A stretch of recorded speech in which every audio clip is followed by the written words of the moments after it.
The following program, though incredibly nerdy, is intended for mature audiences. Viewer discretion is advised, and you probably shouldn't watch if you're an overly sensitive pussy.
Lovely day.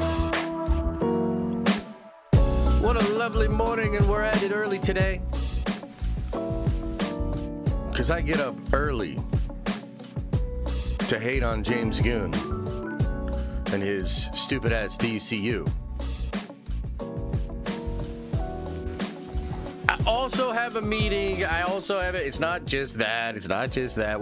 Don't worry. We're going to do some proper hating. We're going to talk a lot of shit. We're going to gloat, going to take a victory lap, all that. But it's not just about that today, okay? I actually do have a top secret meeting today at 2 p.m., and so I have to slide in and out a little quicker than I'm used to. That's part of why we're at it live early today. And, yeah, I don't know. It's still going to be a great stream, but yeah, we'll probably go like an hour and a half today. And then I got to get out of here and get ready for DOS meeting. So that's what's going on. Very excited, though. Very excited to get into the Supergirl, conversation. That'll be really fun. And we will also talk about some other fun stuff that's going on. There's some really cool Marvel stuff going on, including this Wednesday, chat. This Wednesday, we have X-Men 97 Season 2 dropping. I'm actually pretty excited about that. I was thinking about maybe doing a watch party for that Wednesday night. We'd have to skip Warhammer Wednesday this week. I know the Warhammer fans will be sad, but I can make it up to you guys, and we'll have a really good stream, Warhammer stream next week. But yeah, it's coming out. 3 episodes drop on Wednesday. I'm kind of feeling it. You know what I mean? Like, I don't know. What do you guys think? That could be kind of fun. Apparently, it's fire, dude. Like, people are saying it's very, very good. A lot of people even saying it could be better than season 1, which is crazy. But there's always that possibility. If it is in some way better than season 1, my God, like that would be a pretty crazy accomplishment. So I'm thinking about doing that. Otherwise, I've got some stuff I'm working on kind of behind the scenes, but it should be a good week of streams. We should be back to our regular streams. I know it's been a little chaotic. I've been skipping a few here and there. I've had a lot of technical difficulties, issues like that. We're just doing some upgrades to the old setup, so it's some growing pains with that, and I appreciate your patience with that.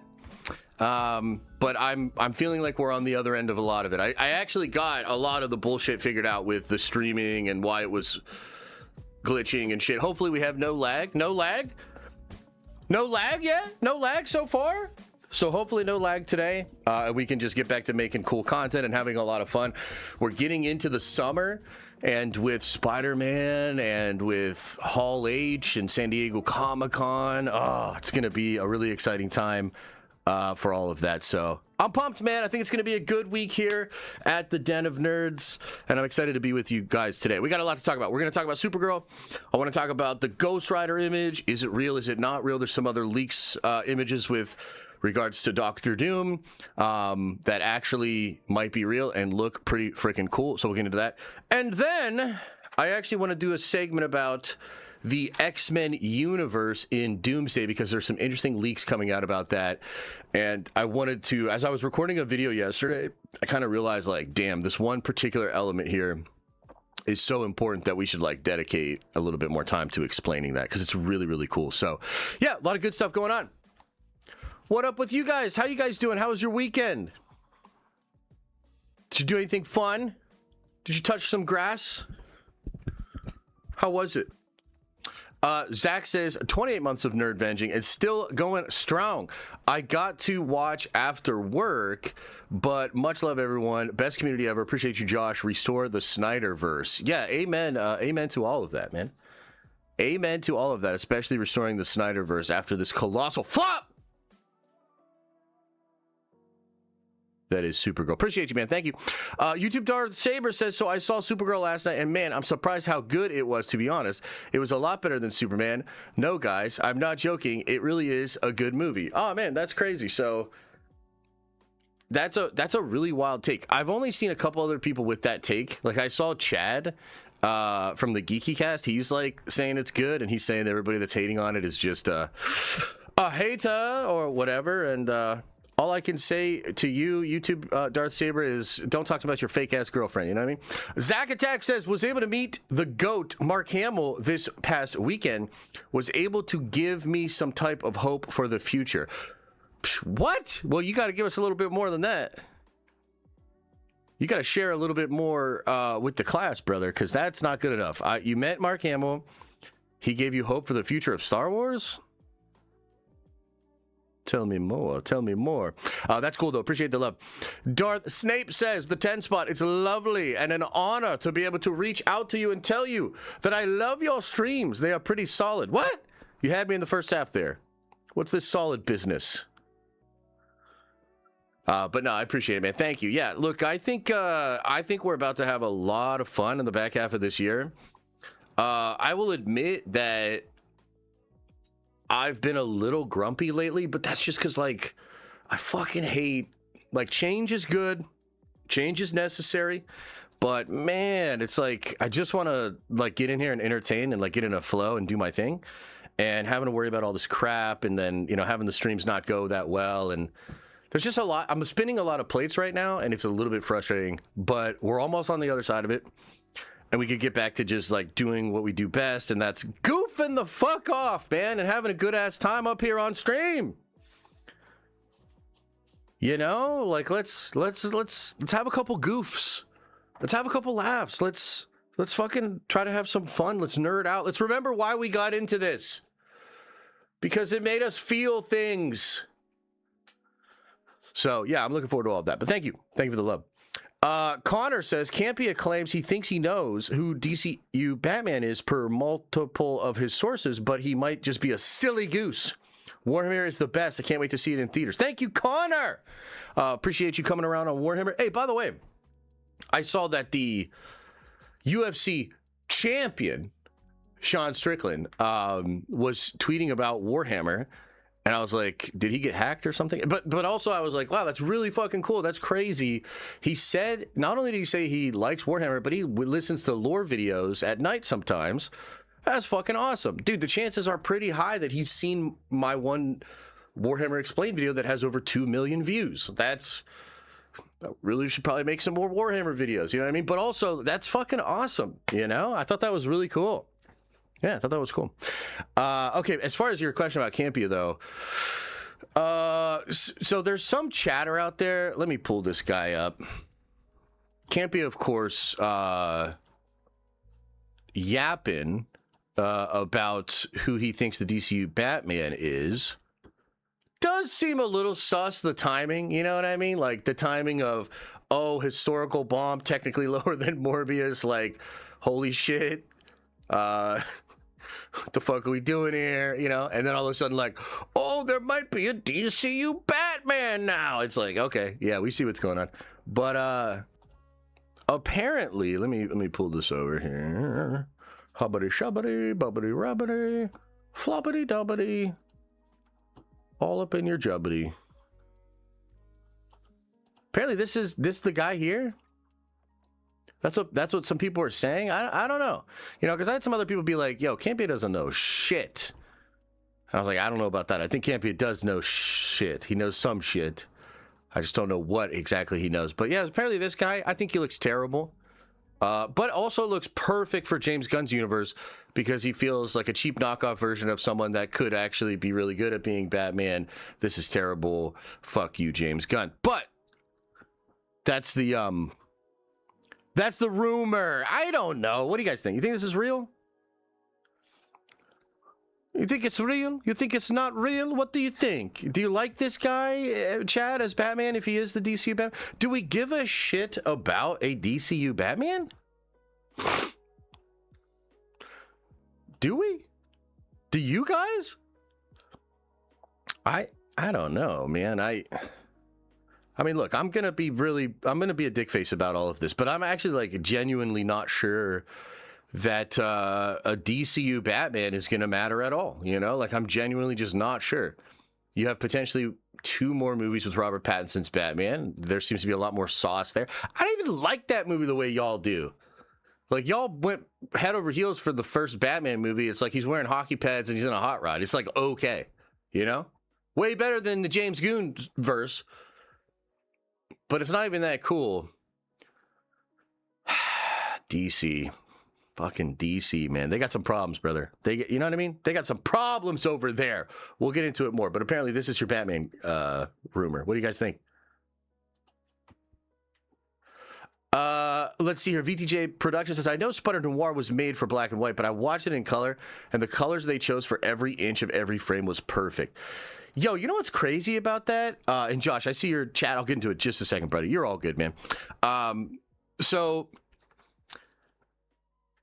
let's talk about Spider Noir. I'd love to gush a little bit, if you don't mind, about Spider Noir and how it is performing and just why I think it's so good. But so this question is kind of interesting.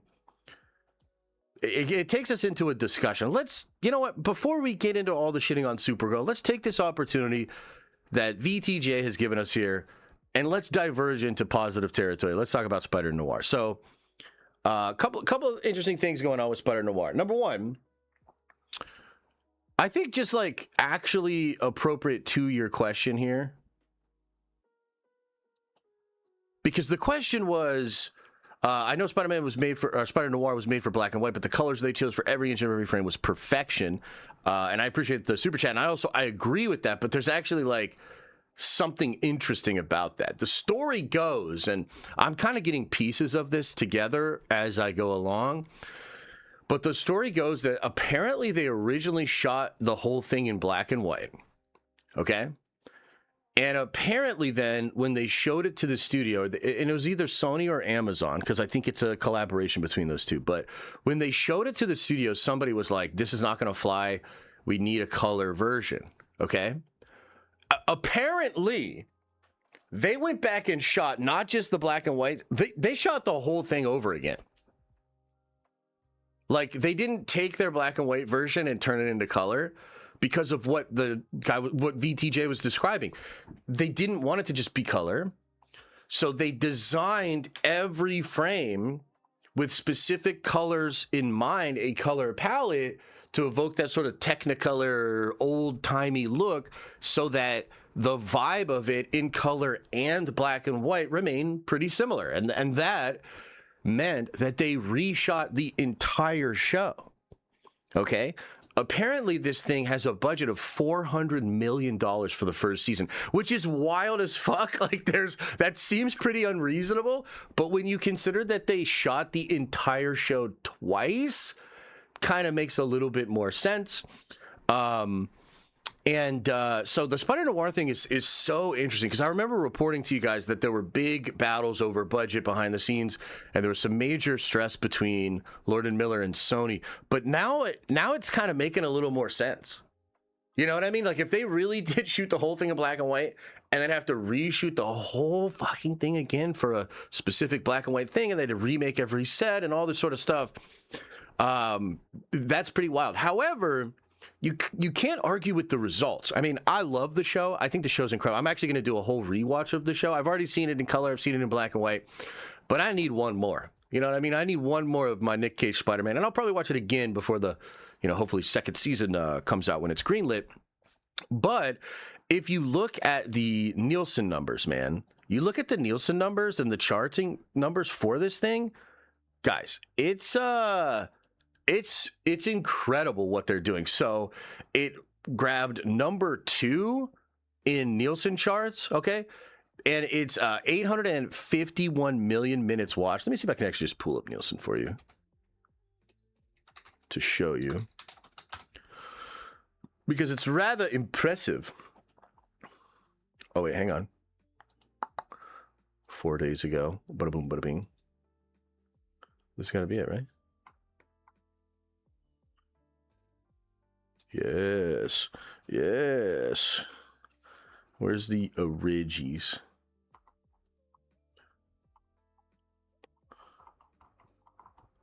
Yes, yes. Oh, they have broadcast on here too? That's kind of wild.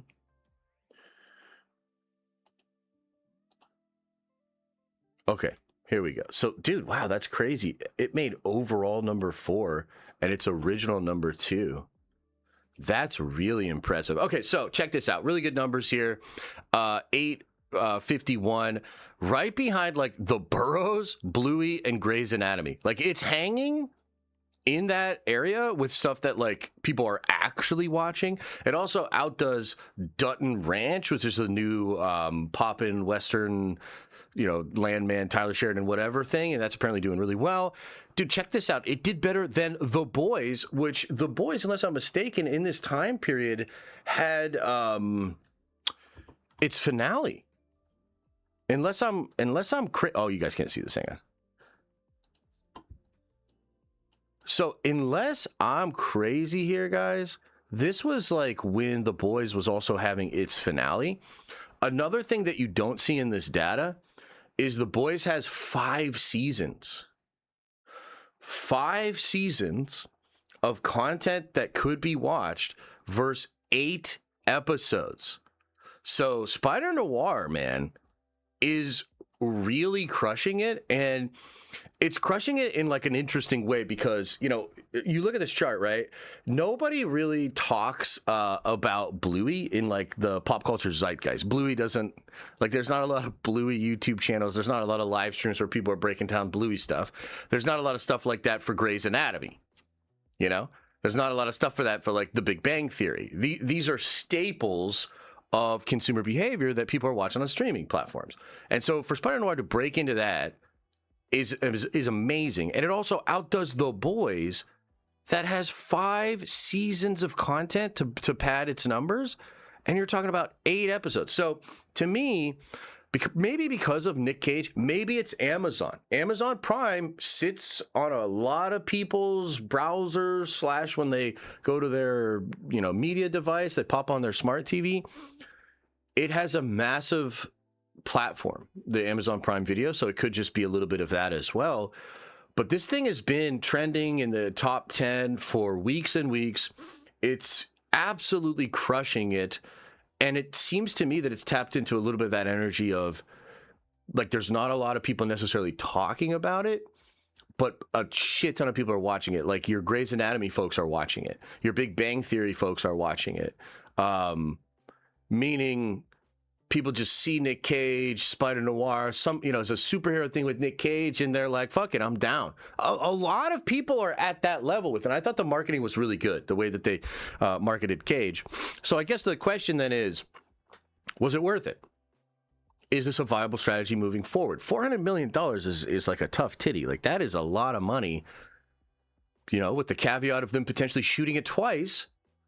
And then you look at these numbers and you're like, that's a lot of success. Okay. Now, I watched maybe one of the greatest movie maths I've ever seen yesterday from Grace Randolph's show. And I think a lot of us were very excited to see her shit on Supergirl in her thing. And she didn't disappoint. She had a lot of incredible points in there.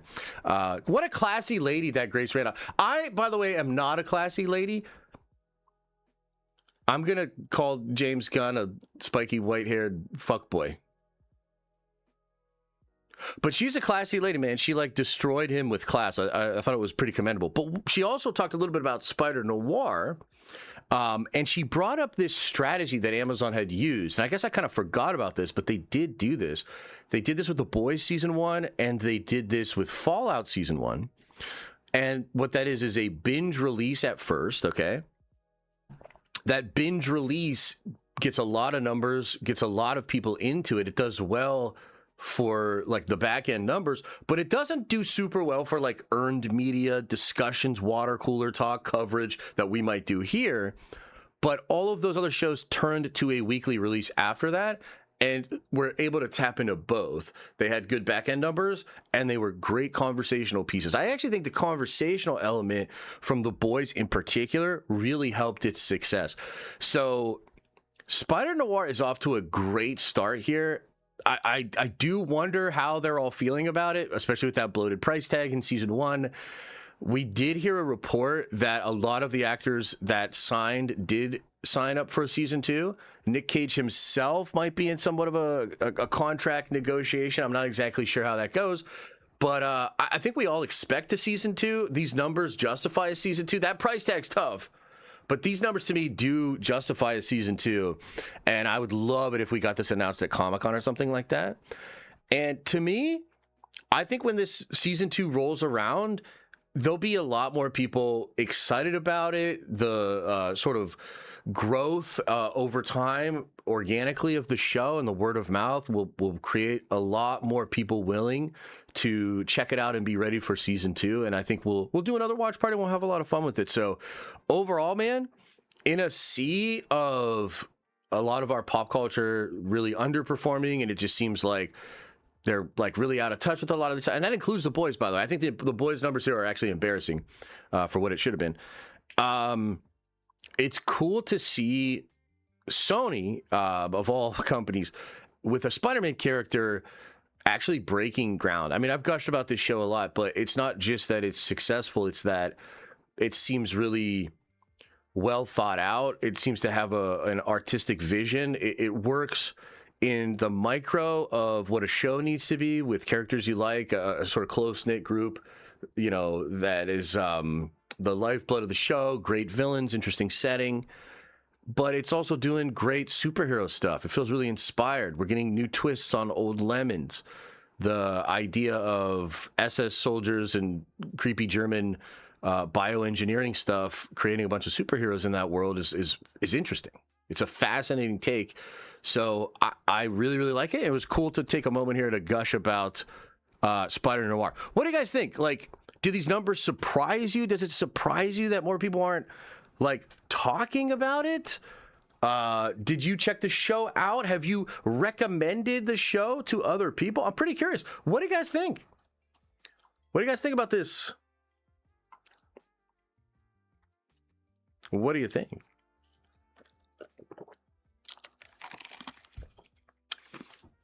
People underestimate how many normies love those Spider-Verse movies. I'm sure the Spider Noir character is more recognizable than we realize these days. That's a great point, actually. And especially because the first Spider-Verse movie was one of those Netflix movies. Man, Netflix did some real work for certain franchises and certain shows. I think the Clone Wars had a massive Netflix boost because it was like one of the biggest, most watched things on Netflix at a time when Netflix was experiencing just a tremendous amount of growth. Like, I'm dead ass. That really helped Clone Wars and Star Wars overall. And I think the Spider-Verse movie, the first Spider-Verse movie, is a similar story. That was one of the most popular movies on Netflix for years. And not to mention it did really well in theaters, and it probably did really well in a lot of other ways, but you can't underestimate that Netflix thing. That thing was huge, dude. So yeah, it's actually a really good point.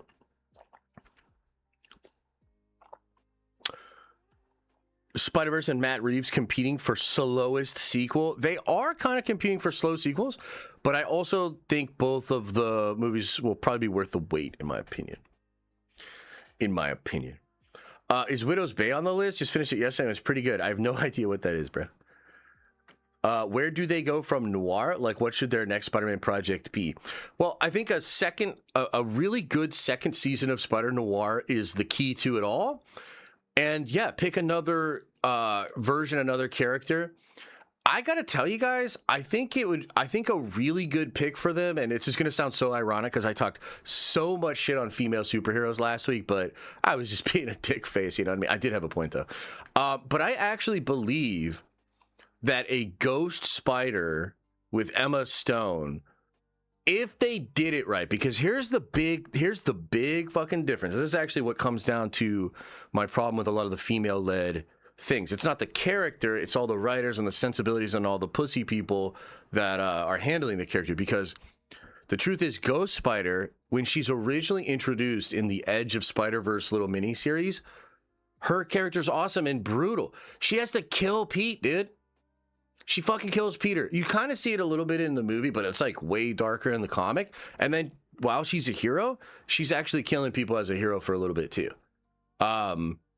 So it, like, I think they could do in the same way that Nick Cage's Spider-Man Noir in the animated John is way watered down. He's almost like a parody of himself.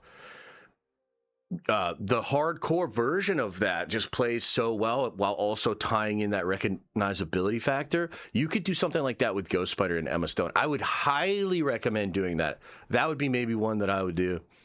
Of course, Kane, the Scarlet Spider, I think would be great. I actually wrote a little pilot. I was like writing an episode in Show Bible for what I would do with like a Kane Scarlet Spider in a similar vein, like a different universe kind of thing. But either that or Spider-Man 2099 is great, but like, dude, the budget on that would have to be crazy. You'd almost need a $400 million budget for that and not to shoot it twice.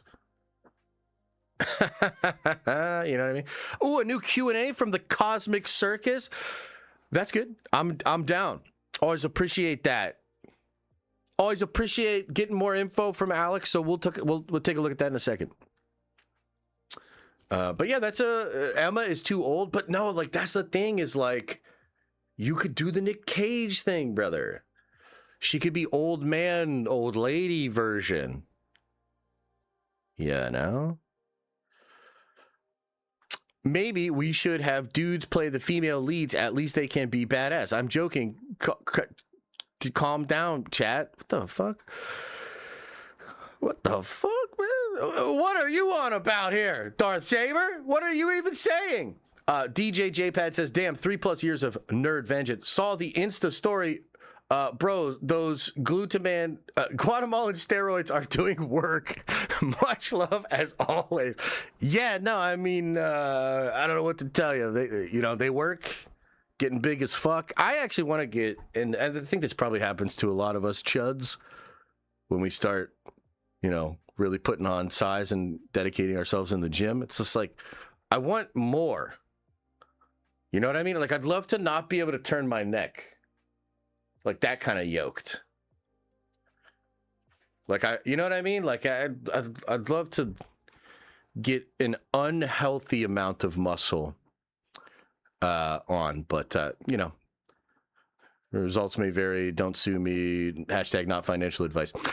Andrew Miller says, woke up to my 10-year-old son watching your old Marvel Rivals playthroughs. I was like, dude, you're watching Den of Nerds? He was like, hell yeah, proud. Oh, that's cool. That's cool.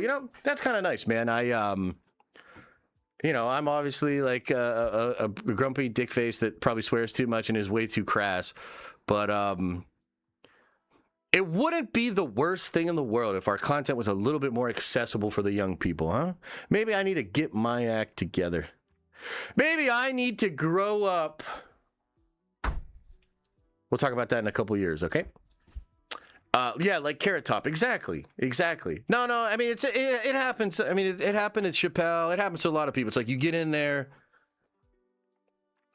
I don't know. It feels almost like a video game. You know, where you're like, okay, shit. Like, yeah, I can put some size on. This is cool. Oh my God, I can actually get strong. I can lift heavy weights. And then you're like, yeah, but I'm trying to get to the end game, brother. You know what I mean? Like, I'm trying to get that epic armor. Like, I want that shock. I want that shock and awe. Again, not advice. I'm just trying to be honest.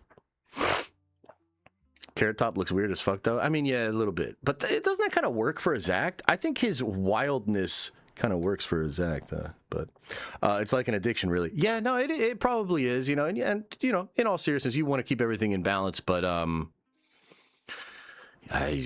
dude, I want more. I'm not the Jedi I should be, you know. I'm not the Jedi I should be.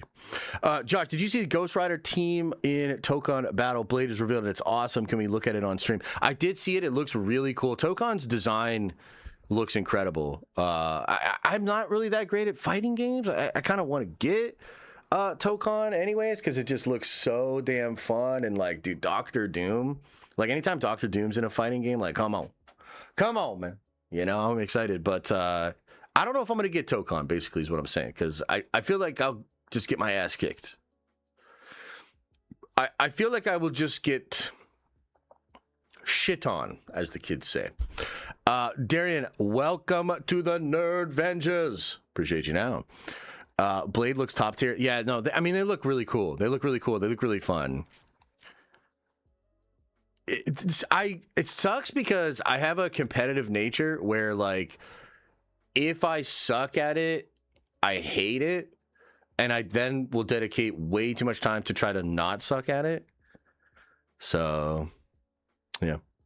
Outriders with a new upgrade sprue. Oh, okay. Yeah, speaking of that, I'm glad Adam brought this up. I did play another game of Warhammer 11th edition last night. Man, it was fun. I did well, but I wasn't super pumped with how my list was working. And I think the truth is, like, 11th edition is just very different. So there's a lot of, like, adjustments I have to still do to thinking about it and conceiving how to... Because even the list I built, like, it's cool, but I'm missing something, man. I'm missing some elements. Who would you want the first X-Men on screen to be after Secret Wars?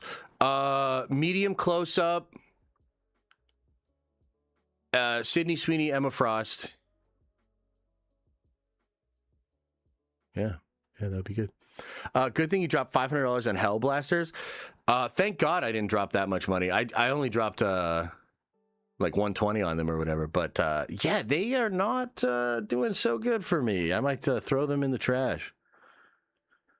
I might just throw them in the trash, Adam. Thanks a lot, bud. Now you got me raging. Just send them to me. Yeah. Fight Night Champion, the last fighting game I was good at. Oh yeah, I never really could fucks with the UFC fighting games for whatever reason. They just were they all seemed a little too I don't know, robotic for me or whatever. Joshua says, I know I can be a pain, but I enjoy your content. You're real, have clever theories, and the most solid takes in the industry. I'm gonna chill. Nerd Vengers for life. Oh, it's all good, Josh. Look, yeah, it's not that serious. But at the same time, like, you know, for me a little bit, and it really is just a personal thing. I've adjusted how I receive what other people say or how they frame things to me. And it's really just more like, for my own sense of peace, I'm not gonna, like, acquiesce to social pressure if I feel like I need to just be honest about something, you know? But it's really not that deep. It's not like I'm saying, like, you suck, you're shitty, and fuck you for doing that. It's more like, hey, man, this is honestly how I feel about it. You know what I mean? And that sometimes can be, like, the worst for people, because a lot of the smoothness, let's say, of society and the social niceties that we all kind of extend to each other, I do think a lot of it's based off of bullshit, unfortunately. Like small talk, tacit approval. You know, you say things to people like, I understand, when in your mind you're like, I don't understand, and I kind of think you're an idiot. For me, I've found some peace in just being honest and letting the chips fall where they may, you know. But you know, that's just a me thing. It's making me feel better. It just makes me feel less manipulated by society. And I'm not even saying like you're trying to manipulate, but I do think society in general and a lot of the pretense for how we speak to each other and how we speak about ourselves is not great, you know? But it is all good. It is all good, my brother. All right. Should we shit on Supergirl now? Let me take a sip of coffee.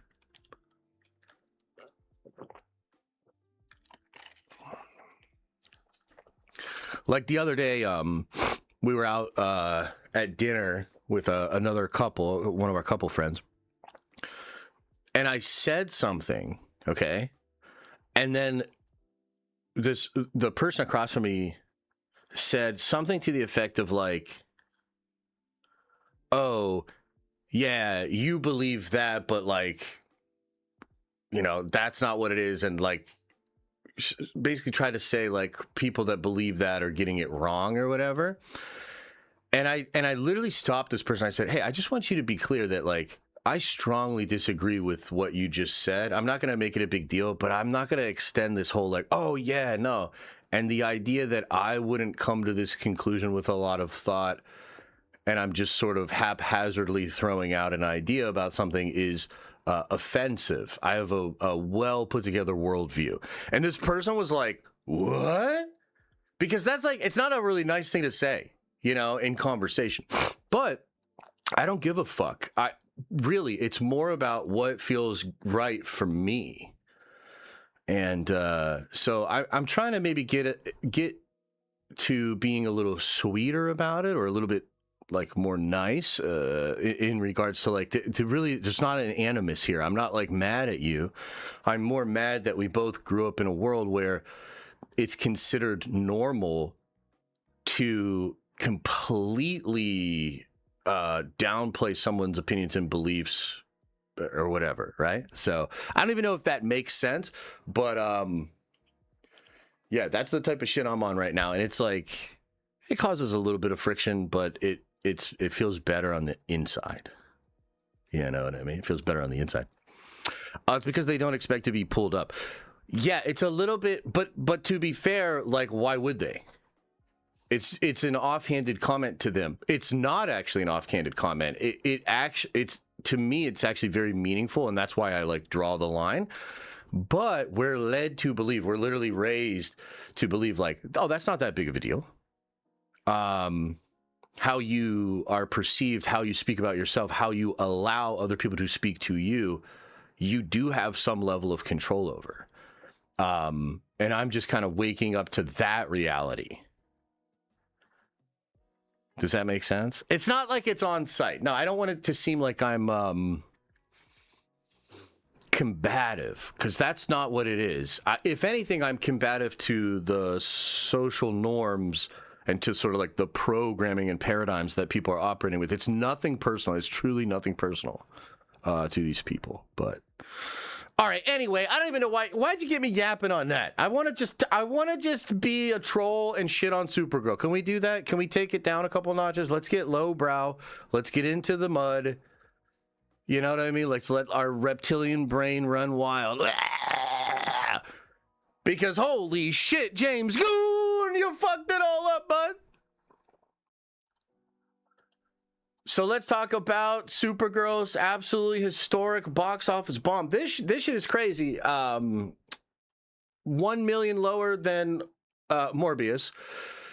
About half the opening of several movies that ended up bombing anyways, like your Mando Grogu, your The Marvels, your even Eternals, you know what I mean? Even Black Widow. I think all those movies opened at around 80 million. And they ended up being huge bombs that the studio looked really bad to have made, right? And Supergirl is operating in a level of disappointment that's like truly rarefied air. Truly rarefied air. Now, also, too, I just wanted to mention, too, that if you really were into He-Man or whatever, you got to understand, He-Man did worse. So, like, just consider that. He-Man's doing even worse somehow, which I bet Supergirl's grateful for. But this is truly awful. And I think it's worse than just a box office bomb. Does anybody want to guess why I think it's worse than just a box office bomb? And if you guess because of James Gunn's massive flapping gums, that would be correct. And, you know, I guess I have to make this point every time that I'm a bad messenger for this. Of course, you know, I've had actual personal interactions with Gunn that led me to be like, yo, fuck this guy. But, you know, James Gunn has no shortage of that. I don't know if you noticed, but he be getting into a lot of shit with a lot of different people. You know, and I'm absolutely certain that when Grace Randolph was doing her makeup, listening to Eye of the Tiger last night before shredding his ass apart on her movie meth, that she was thinking to when he tweeted to all his millions of followers that she spins bullshit or whatever. And it's just like, this guy can't help himself. He's made a lot of enemies. He's a big old dumb idiot. And I'm a bad messenger for this, but it doesn't mean I'm wrong. I need you to really listen, Linda. Because I'm not wrong. And in fact, I've been right. I've been right about this guy basically from the start. I was the person that knew he didn't like Henry Cavill. I was the person that knew he was going to fire Henry Cavill. And by the way, the reason he doesn't like Henry Cavill is because Henry Cavill isn't Hollywood's slime ball, backdoor room, secret handshake, weird ass parties kind of a guy. You know what I mean? That's not who he is. And he's actually antithetical to that whole rigmarole, which is Gunn's mud pit that he... and his ilk, slime ball within, right? So I've been right the whole fucking time. The ironic thing is, this guy's so loudmouthed, and he does write so many checks with his mouth. And Grace, I think, made some great points in her movie math about this. There's egotistical people. There's people that call their shots, like Babe Ruth and shit. You know what I mean? Like, we've experienced all kinds of people. But Gunn's like on another level. It's almost like he couldn't even just accept being a normal narcissist. He wanted to be like the best one. Because the shots that he calls, the checks that he writes are so absurd that like we didn't even need them. You know, I was reminded of comments that were dug up on Facebook where James Gunn is literally shitting on like the Tim Burton Batman and the Nolan Batman movies. Have you guys seen these? This is actually, like, important. Have you seen these? There's actual Facebook posts of James Gunn shitting on Nolan's Batman, Burton's Batman, and making all these comments about how, like, there's never been a good Batman. I think it's worth considering that we know exactly the kind of people that would be making posts like that. And, like, you got to understand that James Gunn is that guy. Like, he is literally the guy that when Nolan's Batman was coming out, he's on Facebook trying to stir up some shit and talk about how the Nolan Batman movies are not good. He's that fucking guy. He's like Trev, you know, no offense, love you, Trev, but he's this pedantic, like, weirdo that was arguing on Facebook that he could do better Batman than Nolan like 12 years ago. That's the guy that's now in charge of everything. And all his behavior is indicative of that exact kind of personality type. He is exactly who we said he was. And he's done nothing but prove us 100% right the entire time. And the Supergirl bombing is the cows coming home. It is the cows coming home. Everything that he said way too much about has now flipped on him completely. I think the biggest ones are, number one, the script stuff. Everybody's going to make this point because he yapped about it at great length. He claimed himself to be the savior of DC and the comic book genre, and the horse he rode in on was scripts, which is so ironic because, again, his first movie at Marvel is a spec script that comes from an internal person that he sued to try to remove her name as co-writer. She wins and is the co-writer of his very first movie in Marvel. So it's super ironic that his first movie comes out of the Marvel creative farm. He tries to arbitrate to like change the reality of that, and yet he rides in as the savior of DC on the horse of scripts. Crazy. Okay, crazy. But he did that, and he made it a big fucking deal. He also took a lot of pot shots at Kevin Feige and Marvel Studios. Just little things here and here, there that he said. And at the time, Marvel, of course, was dealing with a lot of shit, basically falling apart. Let's be real. Marvel did have a fall off. And Gunn sort of laid some of the problems that Marvel and Feige were facing at the feet of this script issue. So, like, dude, like, again, you just didn't need to do anywhere near what he did. And he comes in and just talks all that shit. And then we get this script that, I mean, look, I haven't seen this movie. I will never watch this movie. But a lot of people that have seen it say the script is horseshit. People that were riding with Gunn are saying the script is bad. So what happened? Well, what happened was the same shit that's been happening in Hollywood for like 150 years or like 100 years. Yeah, like it's a big goobly glob mess. And you're maybe in some ways, James, a victim of it. But it doesn't matter because you came out and said you were going to change the game. You said you're going to rewrite history. You said you were going to part the sea of Hollywood bullshit and corporate overtone and all this stuff. You talked a big fucking game, and then you delivered an absolute turd of a script, which, by the way, the writer of the script has come out to say she didn't even understand the ending of the comic. I'm pretty sure Greg Jalipskis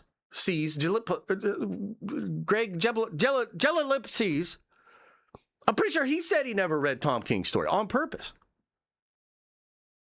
What the fuck are you talking about with your script business? It's just absurd. So everybody's going to bring that up, rightfully so. This guy sucks, okay? Number two, the comic book guy thing. This is like the thing that I think is actually a head scratcher. And even those that absolutely hate Gunn, like myself, are still confused about how this happened. If you go back to my predictions for Supergirl and all the commentary for Supergirl, I got a lot of stuff right. But the one thing I got wrong was I thought it would be a good movie. Like, go back. I'm talking like 3 months ago, a month ago, 6 months ago, 9 months ago. Every single time I said it's probably going to be a good movie. I still think it's going to bomb, though. And that was because of two reasons. The book itself being considered really good and Gunn being the comic book guy. I thought to myself, at the very least, this spiky-haired weirdo guy, he loves comics. He seems to understand comics. He's picking cool adaptations that are popular. Tom King is in his fucking writer's room. So I just assumed, bada boom, bada bing, you're going to do a Supergirl that's going to be like the comic and therefore pretty solid, pretty good. From what I understand, this is like antithetical to the comic book run. It's tonally different. It has a different ending. It doesn't play even to the same themes. And the writer didn't understand the ending. The director didn't read the thing. Bro, this is something that, like, legitimately, even if you really love James and like you think I'm totally unfair, this is something you should hold him to account for, because it was the entire value proposition of having him be in charge. The entire proposition. And he did a lot of talking about this, because of course he did. The fact that he knew comics, the fact that he was meeting with the comic book team, the fact that he brings the comic book people out to the thing, the fact that he's trying to really incorporate specific events and sales to try to generate. And I actually think a lot of that's good if he would have executed on it well. I think that could have been good. This was always something I thought was actually good about James. So to deliver what you delivered in this, I mean, I do not understand how any DC fan can look at what just happened and have any faith moving forward, because he was supposed to be the guy that knew the comic book shit. They didn't even do the comic justice at all. So that's crazy. And then number three, to me, this is a huge one too. And people are talking about this, but I don't know if people are understanding just how bad this is. He was the music guy. He's known as the needle drop guy. Like seriously, that is a huge, and you might say like, okay, whatever, but no, dude, it was a part of his brand. He was known as the Guardians of the Galaxy fun space needle drop guy. Okay, and he delivers one of the worst needle drops in the history of Hollywood. I've seen the clip. It's assholes. By the way, Greg Jalipskis threw Gunn under the bus, and under the bus by saying that was completely Gunn's decision. He also said, I think they tried 48 versions of that. Holy shit. So this guy's reputation, by all rights, has been decimated by this failure. Okay? The scripting, yeah, you look like an idiot now. Okay? The superhero comic book guy knowledge thing, you look like an idiot now. Your swag, your style, the thing you brought to the table from an aesthetic perspective is so tired, and you fucked it up. So, like, I don't even know, like, I don't know how he moves forward from here.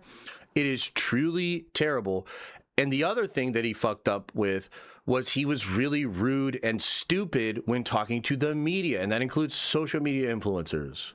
You know, he picked a couple of them that he really liked, brought them into his wings, and then literally talked shit, actually got in fights with others. What an idiot.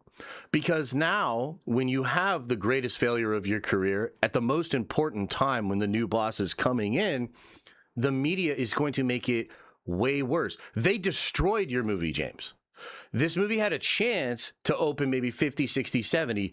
They fucking destroyed it, dude. Like, and it was coordinated too. I don't know how much I should talk about this, but like, I know that it was coordinated, and I know they were licking their lips ready to take you down, and they did major damage to this. Why? Because you are an asshole. You are a big dumb asshole who picked fights, who tagged Adam B. Very on Twitter. Fuck you. The group of people that have any semblance of affinity or care for you is shrinking rapidly. So to me, I truly think the cows have come home. I think this is maybe the worst case scenario for him. And he cashed all these, or he tried, he talked all this shit. He wrote all these checks, and he's not able to cash them at all in any way. So where do we go from here? I mean, I think he's a dead man walking, brother. I think he's a dead man walking. Fucking $5 to $6 million international opener. The international audience does not give a fuck about James Gunn's universe, man. They didn't care about Superman. Do you know how bad that shit did? You know how bad Superman did internationally? And Supergirl did way worse, bro. Way worse. You really think Man of Tomorrow is going to turn people out? You really think Man of Tomorrow is going to turn out the international audience? You think it's going to turn out the national audience? Yeah, I don't think so, man. I don't think so. I think he's a dead man walking. I think it's over. And I know we've got this this story of the DCU Batman. Best case scenario, where does that character show up? At the end of a fucking Clayface movie, and then not again for several years? Because remember, Matt Reeves wisely told your bitch ass, no thank you. God, I bet there's nobody happier on the fucking planet than Matt Reeves seeing the debacle that has become of your shared universe and feeling pretty good about making the decision to separate himself from it. W. Reeves. So I just don't see it, man. I don't think a DCU Batman helps him. I don't think a DCU Wonder Woman helps him. I think it's over. I think he's a dead man walking. I think it's done. The only way, and I'm telling you, man, this is the only way, and he better pray. You know what I mean? He better light some candles at the church. You know what I mean? Like, I'm telling you, like, you need divine intervention. Lanterns has to pop off, not just be good, like generational. Clayface needs to be the next Joker. And Man of Tomorrow needs to make $1 billion. If he puts those three things together, if those three things happen, boom, boom, boom, boom, boom, I think he could be saved. I think he could be saved. But I don't really see that happening. And I do, unfortunately, I just think it's so much stacked against him. A lot of it's his own doing. DC itself was fractured. DC had a lot of problems. But he came in and, like, picked fights with the Snyder people, fired all the Snyderverse people, and then was not very chill about it. You know what I mean? Like, it's just, I feel like he's literally done almost everything wrong. He did it. He invites the press to come out and juice up a 10-year plan of Gods and Monsters. Fucking half the projects have been canceled. Like, this is not going well. And I think it's cooked. I think it's cooked. Again, there's technically maybe a chance that it could happen. Here's something that I would say to Zaslav, to the leadership over there. I would say cancel it, and cancel it immediately. There's this saying, I think it's a Zen expression. If you're going to eat 2 frogs, eat them in the morning and eat the ugly one first. And what that means is, like, get the difficult shit out of the way. Like, just move on. Like, just get it out of the way and go. And is it embarrassing to cancel this new version of the universe and all that sort of stuff? Sure. If I'm Zaslav, I don't really give a shit. I've already locked in the price tag based off of the Superman movie, which I inflated to look way better than it was. So if I'm Zaslav, I don't really give a shit. It did its job to inflate value. If I'm Paramount, I mean, dude, I'm just looking at this and I'm like, there's just no way this is going to create what we want for the DC brand. Cancel it immediately. Give Reeves another movie while you figure out a new universe. Allow the animated Absolute Batman universe to grow on its own. I'm sure that'll be great. DC Comics is doing great. There's one of these things is not like the other. You know what I mean? There's one link here that feels weak, and it's James Gunn. Get him out of there. Move the fuck on. And do it quickly. That's my advice. So, with that being said, chat, what do you think? What do you think of Supergirl? Did I go too hard on him, or is that just straight facts, as they say? Would love to know what you guys think. Reeves movies were just as bad? What? Definitely not financially. I mean, definitely not financially. Zack Snyder's Justice League and beloved cast and nostalgia epic conclusion, event status. Yeah, I mean, look, man, even Robert Meyer Burnett, and by the way, Robert's made this point in the past. It's not like Robert's like waving a white flag. He's made this point in the past. He made it when Superman came out. Zach thinks more grand. Zach thinks more epic. Zach thinks more mythic. And I do think all of those things are a great fit for DC and comic book genre stuff. Gunn doesn't think that way. He's just different. He has different sensibilities. Different movies informed him, you know, different books, etc. So, yeah, look, I don't think we're going back to Zack Snyder. You know, I would love that. I mean, I would love it mostly just for the memes and how much it would piss people like Kalen off. Like, I would be so down. But I'm a shyster. The reality is that's probably not the move. Although you could have Zack be somewhat of an advisor and executive producer, and then you get to have your cake and eat it too. I think the next version of DC needs to be set up by somebody like Denis Villeneuve, who would probably never do it. It maybe a Robert Eggers. Dude, imagine Robert Eggers. Like, seriously, Robert Eggers, he's on an incredible run right now. The trailer just came out for the Werewolf movie. It looks great. I'm not even a horror guy, but I just really like Eggers. I love his Northman movie. Imagine a guy like that building out a universe or mapping a universe, right? There's probably like other examples, but you need a true creative force. Like Lord and Miller could do it, bro. But like Lord and Miller would need like a couple of years to really do it right and design it. You need time. So I definitely think that's the path. That's the path that I think would work for DC. Artistic vision, big, grand, epic in scale. Maybe you bring in some advisors like a Zach and a Nolan, but I think you need like a new perspective. I need someone running DC that actually loves the material. Well, that's what's ironic about Gunn. He really does love the material, and I believe him when he says that. But it's like the thing we got to realize about that is like it's James Gunn, and he's framing everything through a James Gunn lens. So when you look at all of his movies and you're like, does he really think every background character is some snarky, smart-ass, like more interesting than you would have thought kind of a specimen? And it's like, yeah, no, he does, because there's something wrong with his brain. So even though he loves the material, we got to understand it's still his big dumb head that's lensing and perceiving and processing all of that. Therefore, his love is not enough. You know, they say love is all you need. Not if you're as dumb as James Gunn. You need a little bit more than love. Let Matt Reeves build out the universe, or James Wan. I'd be down with a Matt Reeves built out universe, but that's not my first choice, brother. That's not really what I'm feeling. You know what I mean? Like, I would like to get to some more epic DC shit. DC deserves to be more than what it is right now. And I don't think extending the, like, you could extend the Reeves stuff, maybe if you need a little more time. Like, let's say you hired, you know, it'd be crazy. Like, what if you got the Russos, bro? Like, you know what I mean? Like, what if you got the Russos? I think they're still locked in on Marvel a little bit. They might be doing a third Avengers movie, which is like boner. But imagine you got the Russos, and they said they needed 4 to 5 years to build out what they want to do with DC. In that scenario, yeah, you give another movie to Reeves or let him do a Superman or something while the Russos are cooking. That could be great. I do not want the Russos touching my DC. Just wait till after you see Doomsday. I totally understand that there's been this like revisionist history on the Russos, and frankly, the Gray Man is kind of bad. You know, so's that Cherry movie. Like, yeah, they fucked up a little bit here and there, but I'm telling you right now, you're gonna be singing a different fucking tune come December 18th.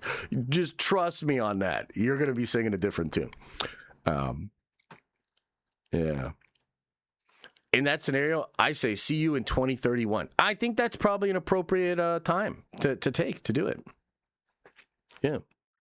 Coogler could do it. Coogler could absolutely do it. I wonder if he has any ambitions in that direction. I wonder if he's into those characters at all. But Coogler could absolutely do it because he's a visionary. Like he has, look, to me, and you know, you guys don't have to believe what I believe, but it's a spiritual thing. It really is a spiritual thing. You gotta be tapped in to the spiritual essence, to the metaphysical qualities of that thing. And I think a lot of modern writers and just modern people in general don't believe in that, or they completely discount it. And therefore, the things they get out of it, while valid, are incomplete and incongruent with how I think most of the audience just naturally connects to this material. It's not like every DC fan is a spiritual person or, you know, reading books on shamanism or whatever. It's more like they intuitively, without even thinking about it, connect to the characters on a metaphysical level. Therefore, there's a huge disconnect between how a lot of these modern writers are approaching the material. I truly believe that. But you don't have to believe that. That's just, you know, it's my thought or whatever.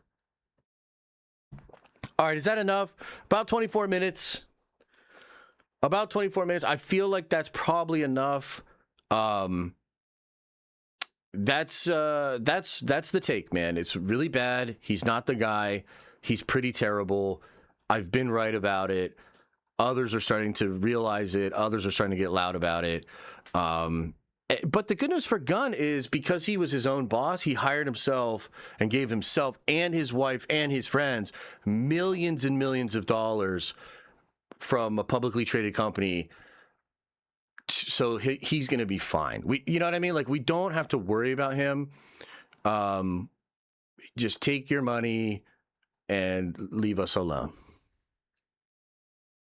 The Q&A article, is that what we should do next? Should we do the Q&A article? Should we get it pulled up? By the way, there's probably more people in here now than was at the start.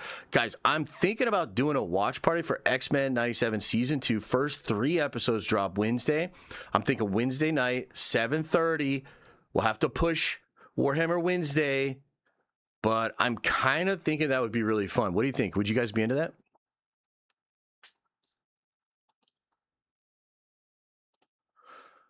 Would you guys want to do that? 7:30 at night? Dude, I'm going to get some theater popcorn. I might get a new X-Men shirt. I'm kind of feeling it. Hope it's better than the first season. Well, yeah, that's a crazy statement because the first season's lit. But they're saying it could be better.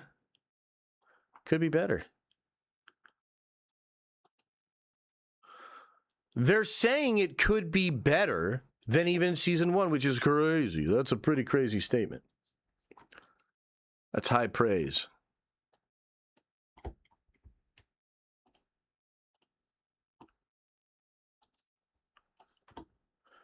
Did you see Jubilee's coming to Marvel Rivals? I did not see that, actually. Man, I got to get on Rivals a little bit more.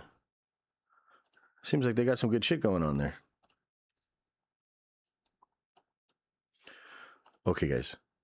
Okay, give me just a moment because it's getting a little hot in here. I'm going to bring in that other AC unit. Hang on. I don't know how you British people do it, man. I need 2 ACs.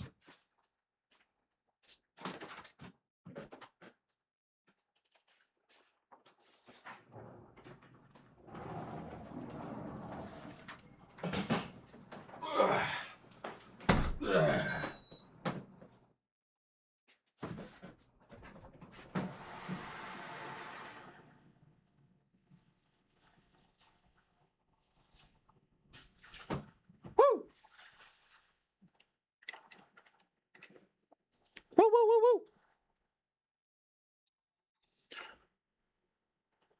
All right, guys, we got a brand new Q&A from the Cosmic Circus talking about some Marvel stuff. I don't know what's in here. Let's go through it and see if there's anything juicy. So first we'll start here with the Black Panther 3 and T'Challa the Second. Oh, this is controversial. Okay. So Leviathan asks, for the supernatural side, there's some stuff like Blade and Moon Knight, but what supernatural projects can we expect to see after Doomsday? Black Panther 3 is at the top of the list? What? The supernatural? Okay, interesting. What could that be? What could that mean? Are we doing a little Brother Voodoo? Is it Shadow King? Is Shadow King doing a little bit of supernatural stuff as well? That's pretty interesting. Okay, let's read on. That's interesting, though. Okay, let's see here. I assume you're looking for the next Black Panther. You're referring to T'Challa Jr. In that case, what kind of a role could he have going forward in relation to Shuri? Drop the Junior. It's T'Challa the Second, and he'll just be called T'Challa moving forward. In relation to Shuri, it's far too early to tell, but the few details I have been told about Black Panther 3 involve a coming-of-age story with a heavy emphasis on legacy and what it means for T'Challa to inherit the title of Black Panther. There's also been some talk about Nakia not wanting T'Challa to be the Black Panther and inherit the throne. Lastly, there are some other interesting things I can't really disclose yet, but several themes that Ryan Coogler wanted to incorporate in his next installment, including supernatural connections to the ancestral plane and mutants, not just Namor. Okay, yeah, that's awesome, bro. Wow. Okay, so let's just stop for a second and talk about this. So T'Challa the Second, T'Challa Jr. or whatever, I still don't like it. And I don't, by the way, I don't have to fucking like it, okay? But yeah, I don't like it. I think it's stupid. I think they should just actually bring back T'Challa. And I think that people that feel that way have every right to feel that way and have every right to be critical about this decision. Having said that, I would take this over not having a male Black Panther named T'Challa. It's super obvious that Marvel has changed their mind, but they've chosen a way to have their cake and eat it too, which I personally feel is a bit of a half measure and not good enough. And that is that he has a secret child, the child's named T'Challa or Toussaint or whatever, and they're going to call him T'Challa though. Okay. And he's going to become Black Panther and King. So it's like, we're going to just name his kid T'Challa, age him up, make him our Black Panther. So that way, all of you fans that were mad that you didn't have a male Black Panther or whatever, you're going to be satisfied. Again, it feels like they don't even understand what we're mad about. It's that character T'Challa, the son of T'Chaka, is a really important, meaningful character. That character. So I don't know. That is still a big question mark for me. Wakanda Forever is a movie I'll probably never watch again. I mean, it's not terrible, but I don't like it. I don't like the decisions. I don't like the overboarding of the trauma in the movie. A lot of shit I don't like about Wakanda Forever, and a lot of it does stem from being displeased with the decision to not recast T'Challa and all of that. Okay, so but with all of that said, what are Coogler's options, right? So let's think about this. Like, so let's just say that even if he agreed with us, the studio doesn't, and he has to play ball, or maybe he doesn't agree with us and he wants to do this. Okay, from his perspective, what can be done in the next one? What should that next movie be? The coming of age, legacy, T'Challa's son. Thematically, I can see how that might work, how that might resonate. The spiritual side of that, which does connect to legacy and maybe even into mutants and things of that nature. That's interesting. I am reminded that there's a version of T'Challa's son in the comics that he had with Storm in one of those Secret War things. I think his name's Azizu or something. He had like some electricity powers or something and a mutation. I wonder if they'll mention that at all, if there's anything like the mutation happening with people in Wakanda. Is it just mutation from people in Africa? Because Africa has a deep history of mutants, in Egypt and in other areas with Apocalypse, but also Shadow King and others. So I guess what I'm saying is, like, I'm way more excited about the next one than I was for Wakanda Forever. I expect it to be much better. I suppose there's a way that this new T'Challa could really win me over and it would be awesome, but I still just have to tell you that I don't like it. I don't think this is what they should do, and it's not like I'm just gonna let that go. You know what I mean? I'm not just gonna like let it go. And I sure hope Marvel's not trying to like make it a thing, because that'll go a bad way for them. Chat, what do you think? Thoughts on that? I just yapped a lot about Black Panther. What do you guys think? John Johnson says, yeah, it was too depressing for a rewatch. Also, Lizzo for T'Challa the Second. Jesus Christ. Darian Thompson says, James Gunn, man employed until tomorrow. Hey, not bad. Not bad. It's pretty good. It's pretty good. Henry Cavill is Black Panther. Not a bad idea. Well, I can see we've turned the silly up a bit here. You guys just trying to trigger me? You guys are trying to get me all mad? Anyone else think of Chaka from Land of the Lost? Are you calling Millie Alcock Supergirl Chaka? That's fucked up, Daniel. I'm still calling him T'Challa.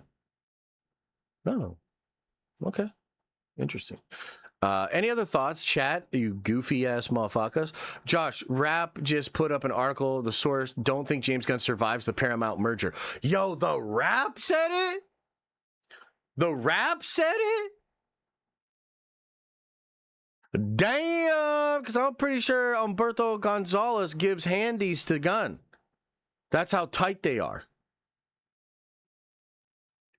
Wow. Wow, wee wow. Okay.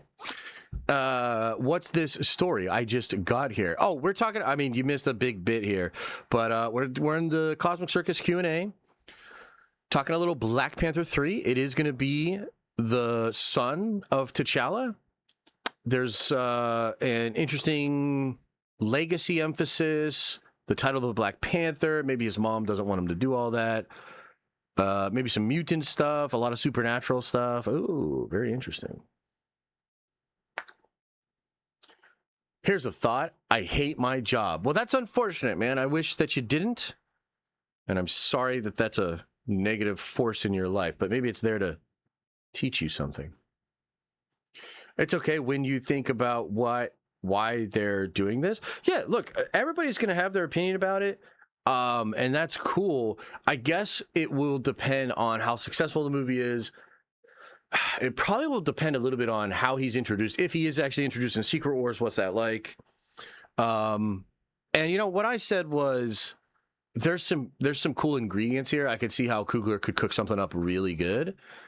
But I also don't have to act like I like it, and I don't have to act like I think it's a good decision. And so that's kind of where I'm at. You know, I'm just like, nah, this is stupid. The T'Challa thing is stupid. Don't like it. It's technically better than no male Black Panther, right? Yeah, I don't know. I still don't think it's it. I guess we'll have to wait and see how the audience responds at large. But hopefully they know all that and they're trying to take great thought and consideration. Mandalore says, I got a thought since you asked, thinking that Toupee needs to be readjusted. Maybe try Gunn's spiky style, Harchu 3000. He does have that spiky style down pat. That's for show. That's for show. Elektra has me excited. Oh, you mean for Daredevil Born Again Season 3? Yeah. That actually does look cool. And the leaks for Charlie's suit look pretty good too. I mean, it's nitpicky, but you're entitled to feel that way. Yeah, 100%. I mean, dude, it's like, again, why do I have to be not nitpicky? You know what I mean? Like, why should I allow the idea that what I'm doing is a certain way? Yeah, that's so fucking evident. Why? Like, should I feel bad about it? Should I adjust how I actually feel for some social nicety? No. You know what I mean? Like, sorry, brother. I'm way on the other side of that these days. But that also doesn't mean that I have to be like absurdly over the top against it. There's a lot of ways it could happen that I'd fucks with. You know, there's a lot of ways it could go down. And maybe I really like this guy. Maybe this kid's got something. Maybe the performance is great, and you know, there could be something there. I'm not against that. But yeah, no, maybe I am a little nitpicky. The Real Dark Boyd says, can't wait to see T'Child face off against Lady Muse in Secret Wars. See, that's that kind of bullshit, Kevin. That's that bullshit. You do shit like this, and then I got to deal with shit like that. You know how many times I had to hear MCU? And I know you don't get on social media, which is great. It's actually way better than what the Goon does. But I'm just telling you, man, you fucking hung me out to dry, dog. Why does she have the tattoos when she's got Drax? It doesn't make any fucking sense. It's MCU everywhere.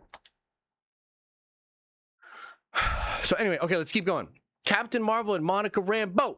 Alex has asked, I want to ask how important Captain Marvel will be in the next Avengers movie on a scale from 1 to 10. Alex answers, maybe like a 3 to 4.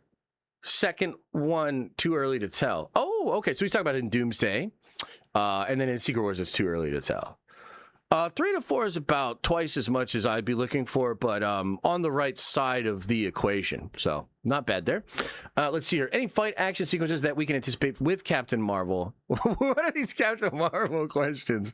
In Avengers Doomsday, nothing that I can disclose. Oh, okay. Interesting. So maybe she does something important.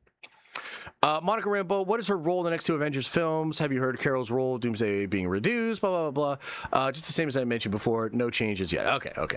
Okay, so a couple of questions here about Champions Young Avengers. Is it possible Champions will still be announced at SDC or D23? There's a possibility. I heard they'll be unveiling some titles later this year. Ooh, okay, so this is interesting here. Later this year feels like maybe D23 time. So maybe they do actually release some Disney Plus titles. I think San Diego and Hall H is just going to be movies. And I think they're basically just going to be talking Doomsday, maybe talking a third Avengers movie. But yeah, so possibility of Champions maybe being a show and maybe being announced later in the year. That's interesting. We've got a question about Daredevil, Beyond Lady Muse and Bullseye, who are the villains. I wouldn't say he stepped back, but with Kingpin taking a step back. I wouldn't say he's taking a step back, but an interesting threat aside from the villains is how exactly does he recover from exposing his secret identity to New York like that? I have zero context for that because I didn't watch Bored Again Season 2. Do you know what the plans are for Buck Cashman in the next season? He says, no, I don't even remember who that is. Kingpin is coming back for Season 3. Ma Nucci got in the way of the Punisher special. Is there more to the story? Could there be a crossover? There's more than meets the eye. Just remember, adaptations are never one-to-one. Oh, so that's kind of cool, tying in what's going on with the Punisher, with what's going on with the Daredevils. That seems like a good idea. Next up, Doctor Strange. Is there any movement on Doctor Strange 3? Alex says it's on the back burner. Marvel's movie focus right now is Black Panther 3, Shang-Chi 2, gross, Spider-Man 5, X-Men, Thunderbolt sequel, Blade, Midnight Suns, and Avengers title. Honestly, that sounds solid, except for Shang-Chi 2. Like, and I'm not even kidding. Like, just remove that, put him into Spider-Man 5, put him into Thunderbolts. Fuck out of here with the Shang-Chi movie. I definitely don't need that. Spider-Man 5, though, that'll be big numbers. X-Men, absolutely. Thunderbolts sequel, I think that has a chance, depending on what happens in Secret Wars and Doomsday. I think Thunderbolts has a chance. It's fun idea. Maybe they do another version of it. They can keep the budget low, have some fun characters, do some cool stuff. I'm not against that. And then Blade, Midnight Suns, scrap Blade, just do Midnight Suns. And the next Avengers title. Now, I do like Shang-Chi, the first movie. I think it's great. I just think we don't need to do another Shang-Chi movie. Like, brother, they stopped making fucking Iron Man movies when they realized Tony's better in these other films. You know what I mean? And those movies were making bajillions of dollars. But they just realized because again, it wasn't this like pussy ass hand glove bullshit thing like it might be with Simu Bitchface. The reality is some characters work better in these other individual things. You do not need to give every Marvel character their own solo thing for whatever reason. You definitely don't. Use the characters intelligently. Shang-Chi would be great in other movies. That's what I'm saying. That's the same reason why you don't need a Blade movie. Fuck out of here with that. Okay, so that's the only update. It would seem that the update happens in two ways. Number one, Doc Strange 3 back burner. Not pumped about that. And then Black Panther 3, sounds cool. Shang-Chi 2, terrible idea. Spider-Man 5, great. X-Men, great. Thunderbolts, Blade, cancel it. And then Midnight Suns. So, interesting updates there. Okay, Ghost Rider, Moon Knight, and Midnight Suns. Will Ghost Rider be getting a movie in the next saga, or will he just be in the Midnight Sun stuff? Nothing I can confirm yet, he says. So, we're going to talk more about this later, but there was a leak for Doomsday that appears to show a Ghost Rider. Blade would make $800 million. Yeah, if he was in a Midnight Suns movie, that was actually good and epic. I absolutely agree. There was a leak that came out with Ghost Rider. Don't know if it's real, to be honest. There's like conflicting reports about it. And I'll remind you that when that one Doomsday scene leaked, most people thought it was fake. And then they're like, oh shit, it's real. And with AI and everything, it's like kind of hard these days to know exactly what's going on. But I think there's a Ghost Rider in Doomsday personally, but I could be wrong about that. Let's see here. Next question. Moon Knight to appear in outside of Midnight Suns or a show. Daredevil, if he follows the path Khonshu has planned out for him, he would take him to New York. Dude, Moon Knight in the Daredevil show would actually be good. Like, to be honest with you, Daredevil Bored Again should never have existed the way it does. The Moon Knight show should never have existed the way it does. They're both half-measure, goobly-glob, in-between, like, weirdo things. You should have just done Daredevil and Moon Knight together. That's lit. And it's also different. It's different. I feel like it would have sauce. So that could be good. Hulk. They get asked the question, what's up with Grey Hulk? Is it a color change? Something much deeper, like a new personality? Color and personality change. Not necessarily something like Joe Fixit, more like Hulk pissed. Bro, that's what I like to hear. Okay, so this is actually a pretty important clarification here by Alex. So he's saying that the Grey Hulk is going to be both a color change and a personality change, but he's not Joe Fixit. He's more like Hulk pissed it and risked it for the biscuit. So this is probably a little bit more like your Maestro Hulk, smart version of Hulk that's raging out. Okay, kind of like that. That's pretty cool. Are Hulk, Scar, She-Hulk, Red Hulk, Abomination, and the leader characters that can expect to be in Greenland, Hulk's village, and play an important role? Possible, but not 100% sure. Oh, that would be dope, brother. That would be really dope. Okay, Marvel Studios animation. You previously mentioned that Marvel Studios is looking to explore more animated projects set within the MCU, a la Eyes of Wakanda. Any updates on that? 10 Rings was one of those titles I heard, but I'm unsure of the progress that has been made. Okay.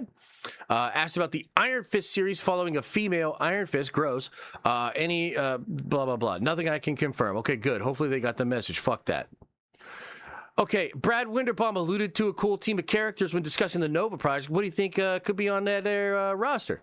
He's referring to the Nova Corp team alongside Richard. Best example I can give is the Green Lanterns or a series like Star Fox. Yeah, that's a good question. That's a good answer.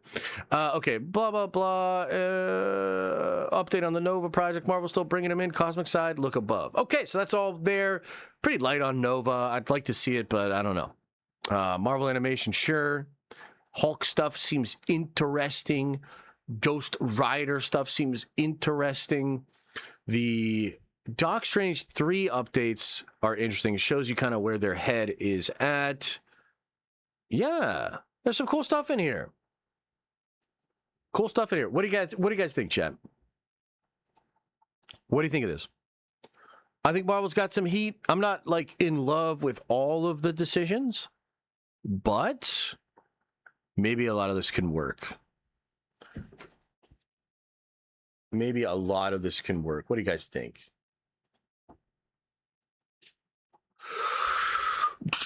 Moon Knight pissed me off. He wasn't even a moon. Yeah, I know, dude. He's not even a moon. He's not made of cheese. It's crazy. I just don't know why we're doubting a two-time Oscar winner in Mahershala with the right director can do numbers. People love vampire movies and horror is popping off big time. Yeah, I just, all of that's well and good, but I think Hollywood is like in a super precarious position, and I definitely think it's better to take Mahershala and make him the leader or the Nick Fury of an ensemble, and you stack that cast not just with actors but characters, right? So like, yeah, Mahershala Ali's great and he's a two-time actor, right? But if you saw a movie where he was playing across from Benedict Cumberbatch, Elizabeth Olsen, Oscar Isaac, would that not be more of a draw? Or you want him to Charlie Chaplin his ass off and do like a one-man show? You know what I mean? Like, obviously, bringing in other high-profile actors and characters, because like that's also Doc Strange, Moon Knight, and the Scarlet Witch. Like, that's crazy. So that has more of a draw than him on his own, right? So that's all I'm saying. It's not that I doubt him. It's that I think a better move for the studio and for us as fans is the ensemble. Yeah. What comic book movies is Supergirl better than? Brother, I don't know. I haven't seen it, and I'm never going to see it. I don't care.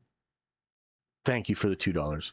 You should check out Marvel Tokon trailer. They dropped at Evo yesterday. They announced some fire characters. I did see it. It does look cool. But I suck at fighting games. I'm so bad at them. I'm just going to get whooped. F4. No, FU. I'm just kidding, real to real. Sorry. Any other thoughts here on this Q&A from Mr. Perez?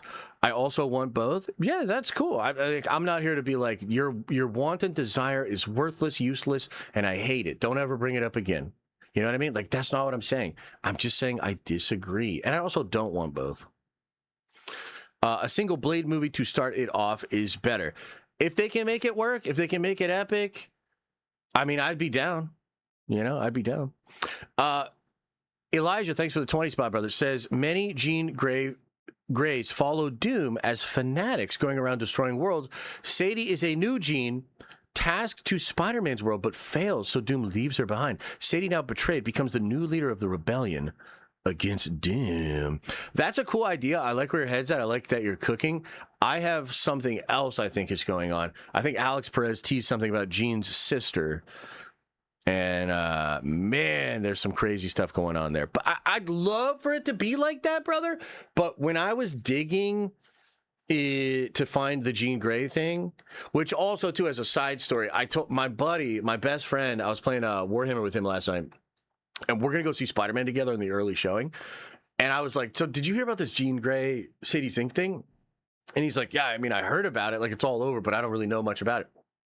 I was like, did you know that it was your boy?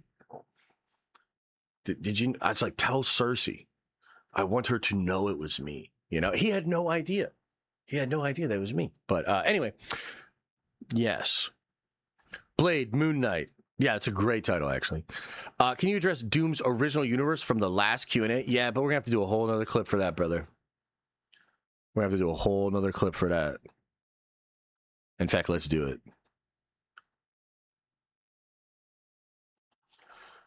All right, so I was just asked about Doctor Doom's original universe, and this was something I flubbed on Friday. I gotta be honest, I never do this. I really like to take full accountability and responsibility for my actions, but this one was chat's fault, okay? Again, I really rarely do this, but it was very clearly their fault. You guys were really triggering me a lot, throwing a lot of crap at me, you know, talking about the blue lighting. Oh, you can't get the lighting figured out, your skin's translucent, all this shit. And so you guys really messed with my mental. And so then when we sat down to look at the Q&A, I had looked over some stuff. I didn't read the question fully correct, and therefore I fucked up, okay? What am I talking about? I'm talking about Alex Perez saying that there would be 6 distinct universes in Avengers Doomsday. Okay, now 3 of them we know fairly well. One is the 828 universe where Mustache Reed motherfucking Richards hangs out. The other is the X-Men universe 10005, which is in the post-credit scene of the Marvels, and then 616 universe, the universe we know and love. So that's 3 of them. That's half of them, okay? The other ones are Tobey Maguire's universe, which we'll spend a little bit of time in the beginning of the movie in. A universe that's a hidden world, which might actually just be the Void. Like, people are a little bit confused on what Alex was talking about there, but it could just be the Void. And then Doctor Doom's original universe. Now, I want to mention that I did a whole video deep diving on all kinds of new Doctor Doom reveals from Alex Perez and Cryptic HD. That's a big, juicy video that's going to drop tomorrow on the main channel. So watch that for more details about this. But one of the things I did talk about in that video was this question of Doctor Doom's original universe. Here's the thing. People like Campia and others have been saying for a long time that Doctor Doom is from 828. And for a long time, I didn't believe them. Mostly because Alex, Shine, and some others, who I consider to be a little bit more plugged in, were saying that Doctor Doom is from a universe where he's married to Sue Storm, he had a child that was Franklin Richards, and they died. Okay? I thought that was going to be Doctor Doom's original universe. Okay? But then, as we got a little bit closer and more started to come out, there were things that made me think maybe he was from 828. Here's what made me think he was from 828. Number one, Dr. Doom and Reed apparently make a device that will find people on the planet that don't belong, that are not from that universe. And that's how they find Steve Rogers. But I was like, yo, wait a minute. If they flip that machine on, isn't it going to be like, you, Dr. Doom, you're not from this universe? And I was like, that would be weird. So, like, there's got to be a way that they get around that. The other thing was, there was this leak that said, basically, right after the post-credit scene of Fantastic Four, that an alarm's going to go off at the Baxter Building. We'll cut to Johnny and Ben at a baseball game. They come back. They confront. They're like, what's this alarm about? They're like in the Baxter Building, like, yo, what's this alarm about? And then it's Doom, Reed, and Sue, and they're all just chilling. And they're like, yeah, we know each other. We have a history, you know, whatever. We knew each other in college. Victor's here to help. And I was like, okay, but if he's from a different universe, like what? Like, how could you? And then there was stuff where they said, this will be the traditional Doctor Doom. He's going to have the history with Reed, all that beef. He's going to basically have the origin of Doom and all that sort of stuff. And so I was like, okay, well, if all that's true, he would have to be from 828, right? He would have to be from 828. Alex's phrasing, the original universe, is a very interesting way to phrase that. So, like, I'm actually not even sure what he means by that, but it could mean several things. It could mean that while he is in 828 and possibly did spend a lot of time with Sue and Reed in 828, that his original universe before he came there was the one where he was married to Sue. He was, with Franklin, and maybe an incursion destroyed his family that he blames on Steve Rogers. So then that would mean that happens at a stage, and then he comes into 828, forms a relationship with Reed and them, and then fucks off into the multiverse. That doesn't really make sense. It seems more like he would have to have the accident and then immediately go into the multiverse. You know? Yeah, and then Trev says, I actually thought this too. So Trev says, I think he is living in multiple universes, but is from 828. It just makes sense. So that's actually exactly what I thought. I was like, okay, so maybe then he's from 828. And then in college, instead of leaving to go to bed and all that, he leaves and then ends up going throughout the multiverse. So he's from 828, but then he leaves, he goes to a universe kind of like Wanda did, where he's married to Sue, he has kids, and he just wants to chill there. So that's possible as well. I also wonder a bit about the Prime universe. Because we know Mr. Alex Perez likes to play little word games.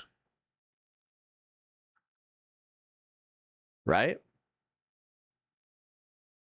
So what if when Alex says Doom's original universe, he's talking about Tony Stark's original universe? When he says Doom, he means the Doom, the Prime Doom, the first Doom, who is a man we called Tony Stark. Wouldn't that be interesting? Probably not likely, to be honest with you, because Campia says they don't really mess with that in Doomsday. I think it's going to be lingered upon. It's probably more the case that this Doom is actually from a different universe where he was married to Sue. But the only way to make that make sense to me is that Victor would be lying. Okay, so then this is a theory. But this is how I think it could work together. There was a Doctor Doom on 828. He was traditional Doctor Doom. He had all the relationships with Reed and everything. He's Doctor Doom for all intents and purposes. And that Victor does leave to go study the multiverse. And he meets Prime Doom.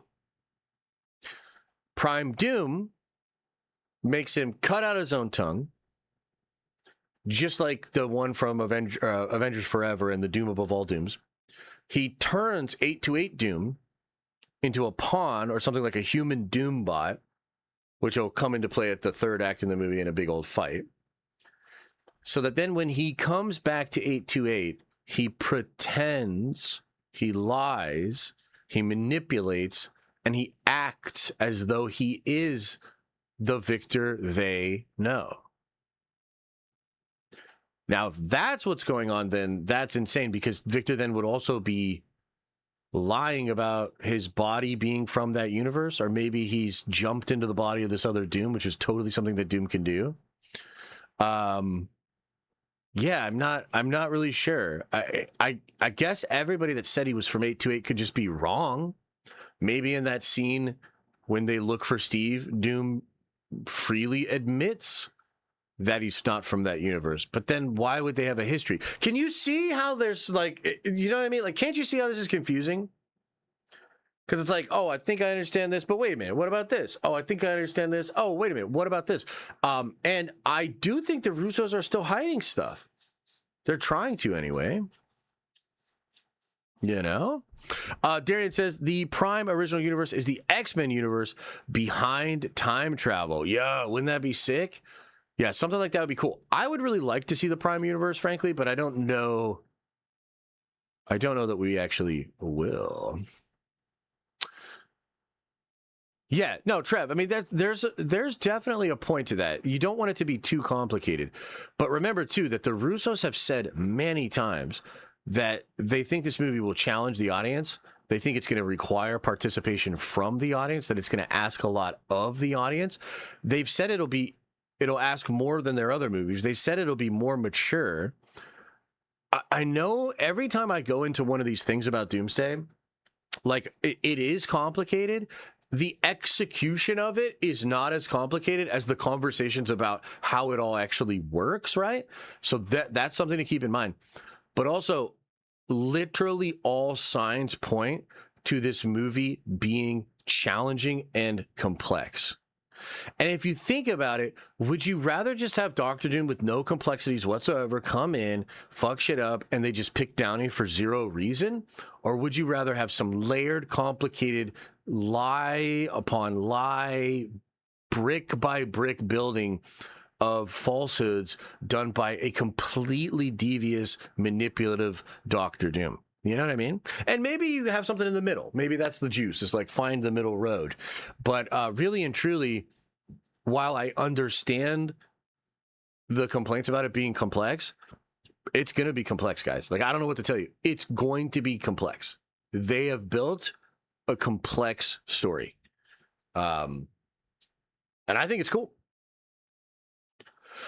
Ader Chase says, keep thinking about early set leak of RDJ 50 style suit at the door, not Steve's house, but maybe lab scene or set up to the pre-Prime Doom meet. Yeah, that's a great thing to point out. There were leaks in December of last year that seemed to show Doctor Doom in a different kind of outfit where you might see his face. And Cryptic did recently say that about 5% of the movie, Doom will be out of his costume. He also said Doom will have multiple costumes. So there's, there's some interesting stuff going on for show. Sounds like James Gunn is Doom. Oh, God, I hope not. Josh, there's something everyone forgot. Sofas in the F4 post-credit scene are orange, not blue as in the movie. The F4 cast was interviewed on set. Pascal noted the color change. Kirby shut him. Whoa, is that so? So maybe that is in the universe where Doom, like that's before the accident then. Interesting. I'll try to confirm that and put it into the video. Doom is from 838 and went to another universe to be with Sue, and that's when the universe was destroyed when he went back to 838. Maybe.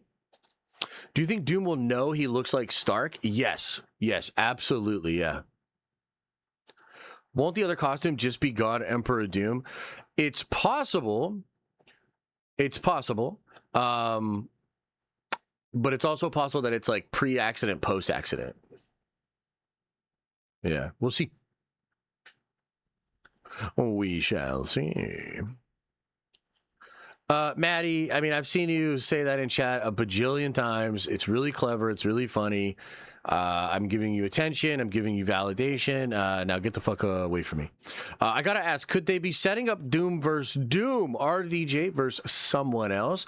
You know, it's possible, but if that is in there, I hope it's in the vein of Avengers Forever, where the Prime Victor is going around taking Dooms from other worlds, but then forcing them to go insane and become his minions. You know what I mean? Like, that would be dope. His mask is already different at the end of the Fantastic Four than his mask in the recent promo. Yeah, I agree, and I think that's worth noting and potentially revealing. I am really hoping Pedro Reed gets murked in Secret Wars and they recast Richards in the soft reboot. Probably not. Probably not going to happen. How's Unity going? Actually, there's some cool stuff happening with Unity, but I'm not at liberty to talk about it yet. Potentially it was potentially connected to some of the meetings I've been having, but yeah, that's all I can say for now. Will Galactus Silver Surfer going through the portal play into any of this? I highly doubt it. I haven't heard anything about it. Also, too, I bought a super dope Silver Surfer shirt. I wore it when I recorded the Doctor Doom video, so check that out when you watch the video tomorrow. And it's really cool because it's Norrin Rad. And so I'm hoping that we get like Norrin Rad, like the actual Silver Surfer in the Marvel Cinematic Universe. Wouldn't that be lit? Wouldn't that be lit? Josh, how does it feel to have every one of your takes validated every time? I mean, it feels pretty good. You know, I wake up in the morning, I piss excellence. I'm just a big old American winning machine. You know, I have many leather-bound books. My house smells of rich mahogany. I got a new Halo shirt on. Like, like life is good. Life is good. Not the female Silver Surfer, such a mansplainer. Yeah, no, I am. I am. Nice Warhammer shirt. What the fuck? If you ain't first, you last. Son, I was high when I said that. You can be all sorts of things other than first. You could be second. You could be third. Hell, you could be fourth. Fifth.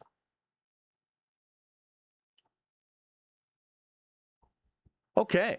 I think that's probably enough on all that. Halo is dead. You shut your mouth.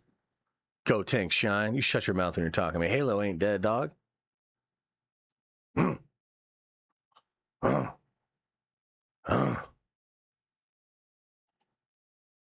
Halo, the Beyonce song? What are you even talking about? Okay, one last segment. What's my time here? Okay, yes, one last segment, then we'll chill for a little bit, and then I got to get on out of here. We'll be back to regular time on Wednesday. We'll do it at 11. I just have a meeting at 2, so I had to do it a little bit earlier. What do you think about the rumors that Toby will wear a comic-accurate Iron Spider suit? I think those rumors are not real. I think those are bullshit. I think those rumors are not true, and they're stinky doo-doo poo-poos. I think they're stinky doo-doo poo-poo rumors. Remember the Halo show when John Halo was naked in like every scene and never wore his helmet? I didn't watch a single second of that Halo show. So no, I can't say I remember that. Why would Doom be mad at Steve for traveling the multiverse if Doom was doing the same thing? Well, it's called being an unreasonable, egotistical twat. And he probably believes rules for thee, but not for me. And like many narcissists, it's never his fault. So he's basically like James Gunn. Josh, I sent you an email about showing Jean's powers as blue. Ooh, okay, cool. I mean, I'd be down with a little blue. I prefer it pink, you know. It's just how I roll, but a little blue would be okay. I actually have not watched Hot D episode 2. Is it pretty good? Is it pretty lit? Hopefully I'll check it out later today. Okay. We need to talk about these mother-loving X-Men in the Universe 1005 in the Avengers Doomsday film, because we've had a few things here and there dropped about them that are really interesting. To me, I think one of the most interesting things was that they're going to destroy Toby's universe, right? Beast made an antimatter bomb. They're going to fight against Toby, and they're going to bloat it up Toby world. But then we got some additional reports where it was like, oh, bro, they've been killing countless worlds. They've been literally they've had countless incursions, and they fucking destroyed countless worlds. They're not very chill. They're not very chill, okay? And I was like, whoa, that's kind of interesting. And I started to think, like, what kind of worlds could they have encountered? How many worlds could they have destroyed? And part of why that's cool is, like, maybe we get some flashbacks or some kind of, like, explanation of this that maybe Xavier can do a mental projection. Maybe that's where, like, if Ghost Rider's in it, maybe that's where we get Ghost Rider, Nicolas Cage Ghost Rider universe, and Phoenix Force fucks him up or something, you know, could be cool. But most recently, Alex said something about them that kind of like stopped me in my tracks. And it made me think about who all they could be working with which on the one hand could just include powerful characters or other mutants from other worlds, but could also include Victor Von Doom. So let me explain. In a recent Q&A, Alex said that Wolverine and Deadpool, or Deadpool and Wolverine, had their universe destroyed by the X-Men. Otherwise, they wouldn't be working with the X-Men. And I forget the exact phrasing. In fact, I'll look it up. I'll go to the exact Q&A that they did and see the way that he phrases this. Because it's like really interesting. Deadpool and Wolverine. Deadpool and Wolverine. Deadpool and Wolverine.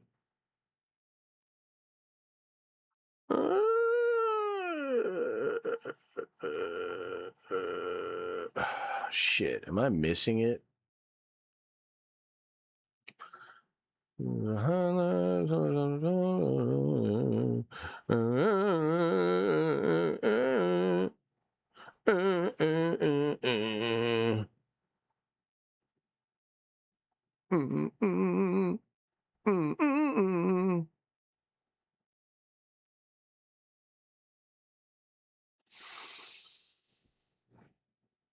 Okay, so he says here the X-Men for sure, those guys made unbelievably dubious choices, but you can't really blame them because they had no choice.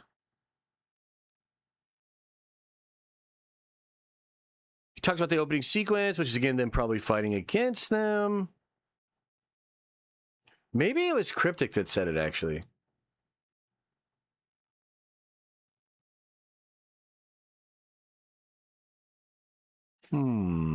Let me double check something real quick here.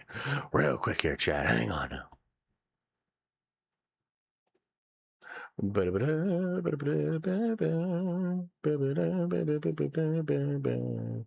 Okay, yeah, it was Cryptic. Sorry. So Cryptic said, let me pull this the whole way up for your ass.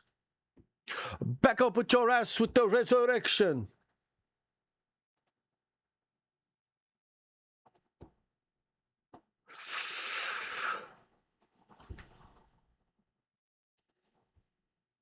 Okay, so here it is here.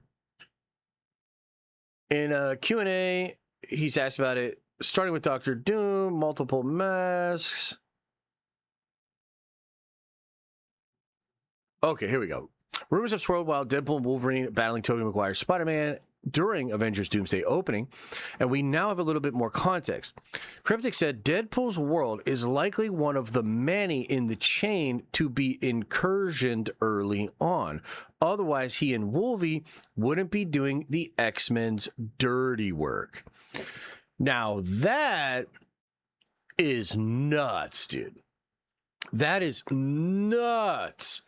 It solves a couple of problems. Number one, which version of Wolverine was this? If the 1005 universe from the end of the Marvels was the same universe that Deadpool and Wolverine end up back in at the end of their movie, then there would be two Wolverines there.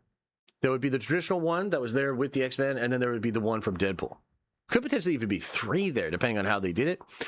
Well, now we know, or at least according to Cryptic, that the Deadpool and Wolverine universe was probably one of the many that was destroyed via an incursion, and it's the X-Men that are doing it.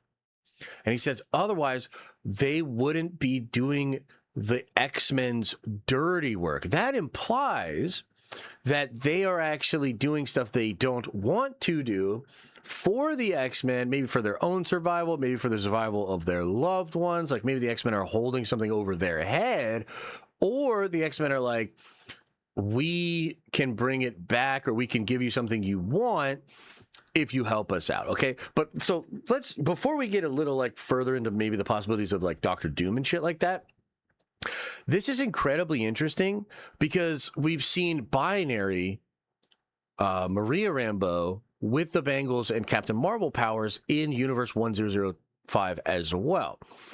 You start to kind of ask yourself, is she natively from that universe, or is she from a different universe that the X-Men universe encountered, destroyed, and then gathered her? Because if they gathered Deadpool and Wolverine, what that means is they took really powerful heroes from another universe that they were colliding with, heroes that seem to be protected or be working for the TVA. So it's possible the X-Men have some knowledge of what the TVA is cooking, or, you know, beings that are important to the TVA or whatever. And that's really interesting. What other characters might that group of X-Men have collected along their adventures? Could they have collected a Nicolas Cage Ghost Rider? Could they have collected a King Thanos variant? Could they have collected other versions of their own mutant characters? Is it confined to only mutants? Do they have a version of the Hulk? Do they have a... Like, this is really interesting, dude. This could be a way to have some of these other characters, like a Ghost Rider, like a Ben Affleck's Daredevil, like some of these other characters, and potentially have them be in the X-Men universe, dude. What the hell? Soldiers? The foot soldiers of an authoritarian, utopian X-Men world. Wow. That's bananas. It has all kind of moral implications. Does Charles know about this? Does Magneto know about this? Do the individual X-Men know about this? Are they cool with it? Yeah, this is wild, bro. So a lot of like interesting, exciting things could be happening there with the X-Men. And I love it. And also, by the way, the other thing that's cool about this is it explains why when we go to Secret Wars, and this is actually really important, lean in, pay attention to this part. It will explain why when we go to Secret Wars, Toby and Hugh work together and have something in common, because they both lost their worlds to the X-Men. Yeah. This authoritarian X-Men group came through and fucked up the block for both of them. It would also explain why our hero Wolverine would be working against Toby. He's forced to. They have something over him. They've destroyed his whole world. That's so dark, dude. And I love it. It's so in the vein of Hickman's Time Runs Out. Like watching them change, like watching what's at stake. They, you know, and Alex even said in his Q&A, they didn't have a choice. What does that mean, they didn't have a choice? Okay. Now, this takes me to, and this is a speculation. I want to be very clear. This is speculation. This is a theory. I think it connects back to Doom. I think it connects back to Dr. Doom. Because if the X-Men are forced to do this, and they're wiping out countless worlds, and they're capturing powerful variants of characters, well, what's forcing them? What's making them do that? Could it be Rabam Al-Al? Could it be Dr. Doom, the Great Destroyer? Consider the fact that Doom might need to control the incursions, and maybe the only way he can control them is through the destruction of other worlds. Consider the fact that Doom needs the X-Men to pose a threat so that he can get the help of the Avengers. Consider that Doom might need it to be down to 3 worlds to cast his spell or to create his Battleworld. I wouldn't be surprised if it is eventually revealed that Dr. Doom was actually behind the leadership of the X-Men and potentially their Illuminati or their great society, going around destroying worlds, becoming, you know, this sort of Omega level threat of a universe within the Game of Worlds.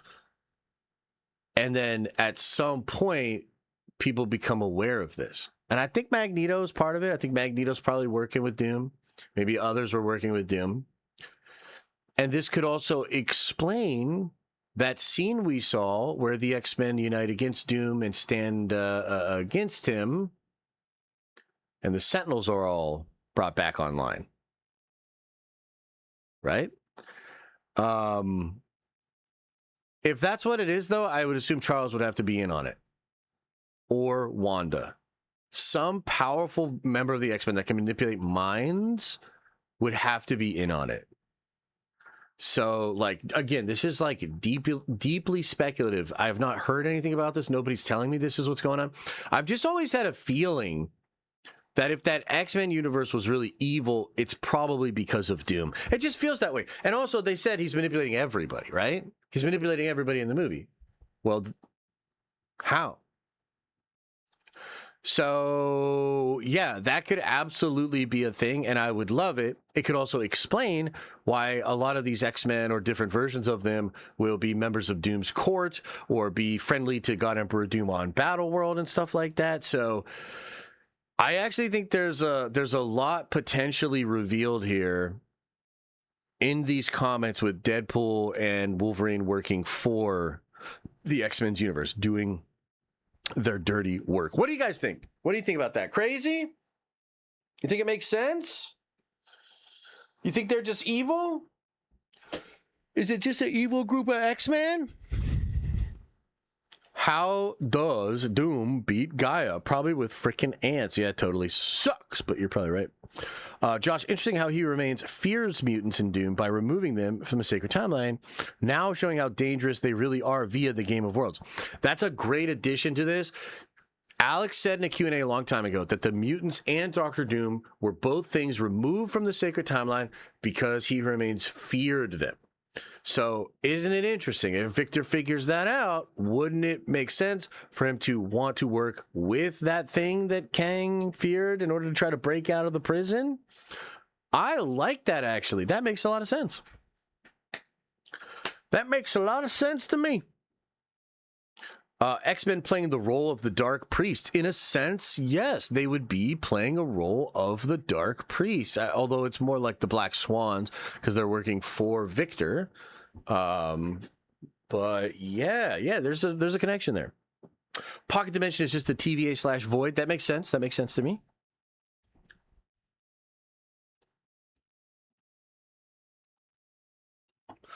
That absolutely makes sense to me.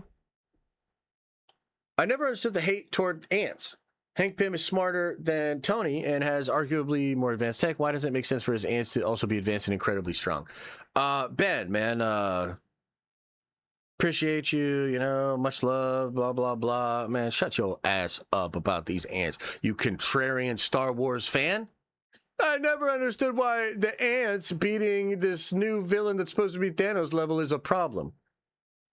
Well, then go sit at the kids' table. Holy shit. The X-Men don't realize they're causing incursions by collecting heroes. Ooh, I like that. That's an interesting angle as well. I like that. Yeah. How are they preventing the incursion? Oh, maybe, yeah, they're literally taking the heroes, causing more incursions. That's interesting. I like that. Will they really use Rabum Alal in Doomsday Secret Wars? Who knows? Who knows? They might call him something different. Maybe they call him the Great Destroyer. Maybe they don't. Josh, fiery this morning? No, I'm not. I'm being very chill. I'm keeping it nice and chill. Holy crap. Guys, no. The Swans are the Avengers. Oh, I kind of like that. Star Wars is dead, Ben, and so are the ants. Yeah, that's right. Maybe it was Heather controlling the ants all along. See, that's the thing. You got to watch these fucking Star Wars fans. I know what's going on with these Star Wars fans. They're so dead inside because Disney totally ruined and shat all over George Lucas's glorious creation that misery loves company. And so they're just trying to like dig at us Marvel fans or you know, trying to just be a little contrarian or just like bring up some little like weird angle, you know, because they're miserable. And they want us Marvel fans to be miserable.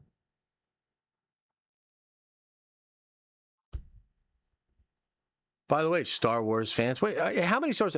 Put a 1 in the chat if you're a big old Star Wars fan. You know what I mean? Like, I just want to know. Like, put a 1 in the chat. You still love a Star? Is this your king? Is this your king? Still a big old Star Wars fan, huh? Oh, yeah, you still like it? Oh, you still like the Jedi and the Force and the things? Look at all these ones. Well, let me give you a goddamn bitch slap of truth, okay? Here's a little bitch slap of truth for you, okay? This is the UFC champion and always politically correct and well-spoken Sean Strickland. He says here, I'll admit it, I'm a Warhammer 40K fan. Amazon, please, for the love of God, don't fuck this shit up. You gay out everything you touch. Amazon, I present you with Lord of the Rings DEI edition. If you ever have a long flight, I recommend you listen to some 40K lore. My man's listening to long-form 40K lore? Now that's a champion! Now that's a champion! And then down here, this guy says, it's hilarious. Me and Curtis Blades, are also fans, but it's just something you kind of keep to yourself among other fighters. And then he says here, here's the thing, man. Grown-ass men brag about liking Star Wars. What the fuck? I couldn't agree more. Now that's a champion. He says 40K is the definition of masculinity and misery. And I guess they're one and the same at times. Yeah, they are. So pull yourself up by your britches.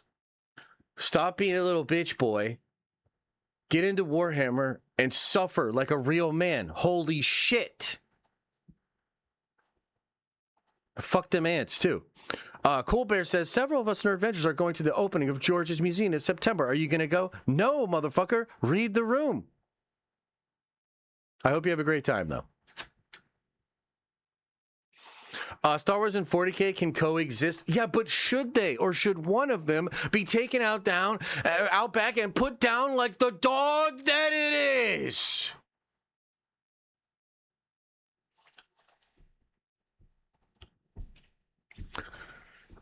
Anyways, much love, guys. Appreciate y'all. It's been another great stream here on the channel. Great community. Loving vibes. No controversy whatsoever. Gotta love it. And that'll do a bit about the X-Men, okay? Okay, all right.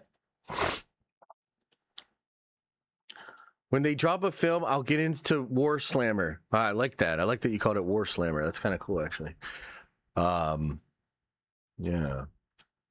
Yeah. All right, anybody. Hey, any other questions, comments, concerns? What else is going on, chat? I'll chill with you guys for like 5-10 minutes, and I'm gonna get on out of here.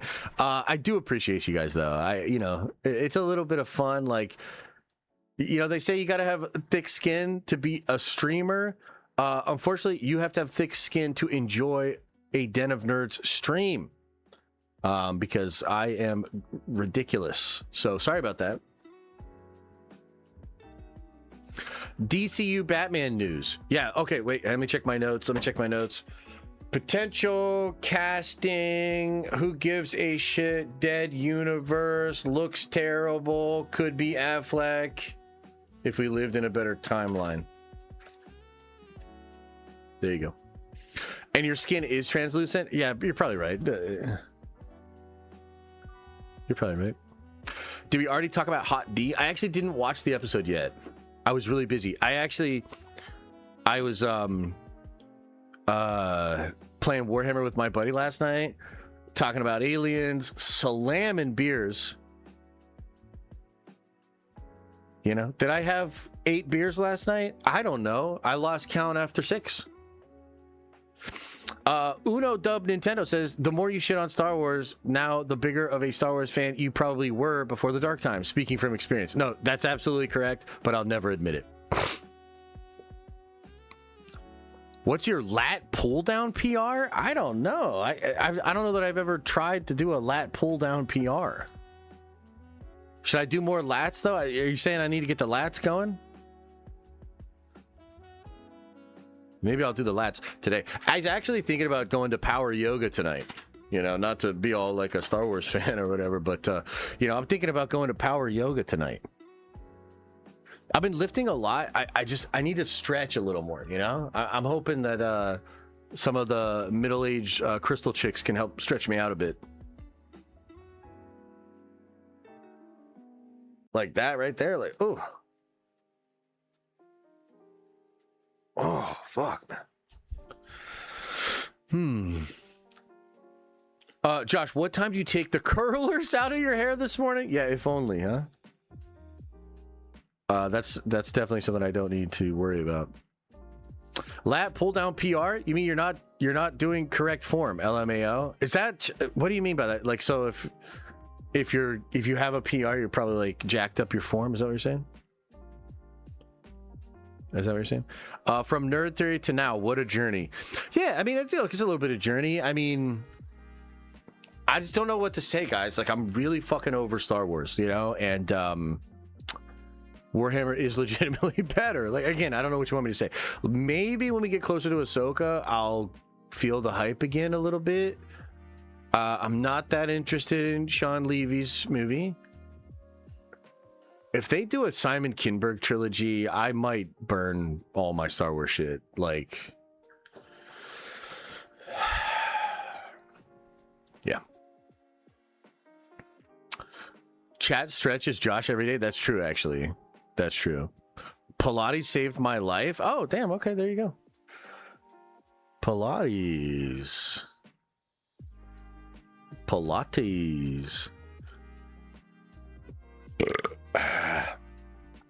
It's way too much effort to force yourself to like Star Wars when the creators are trying to force you not to like it. Yeah, I think that's a good way to say it. But I mean, I'm on the other side of it though, where like I'm actively angry at it. I don't like it. I don't like it being brought up. I don't like how, like, I'm kind of, I do get irritated by the Star Wars fans that are like, yo, but what about this thing? It's like, nah, man, like, no thanks. Like, no thanks, man. Need some wings? Yeah, wings would be good. I don't know what I'm going to do for lunch, but I'm going to get out of here soon and go get some lunch.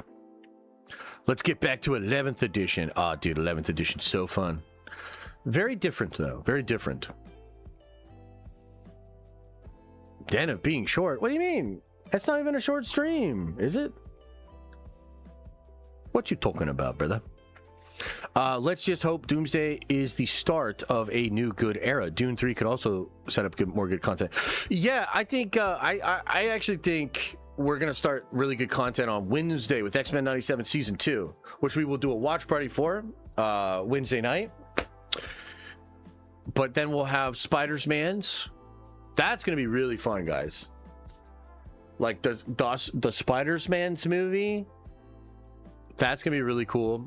Hall H, San Diego Comic-Con, and then a bunch of promo and excitement and build up for Doomsday Endgame re-release, dude. Whew. Whew. It's gonna be good. Do some hot yoga and get good and loosened up. That's what I'm feeling, man. Read my super chat before you go. All right, let me see.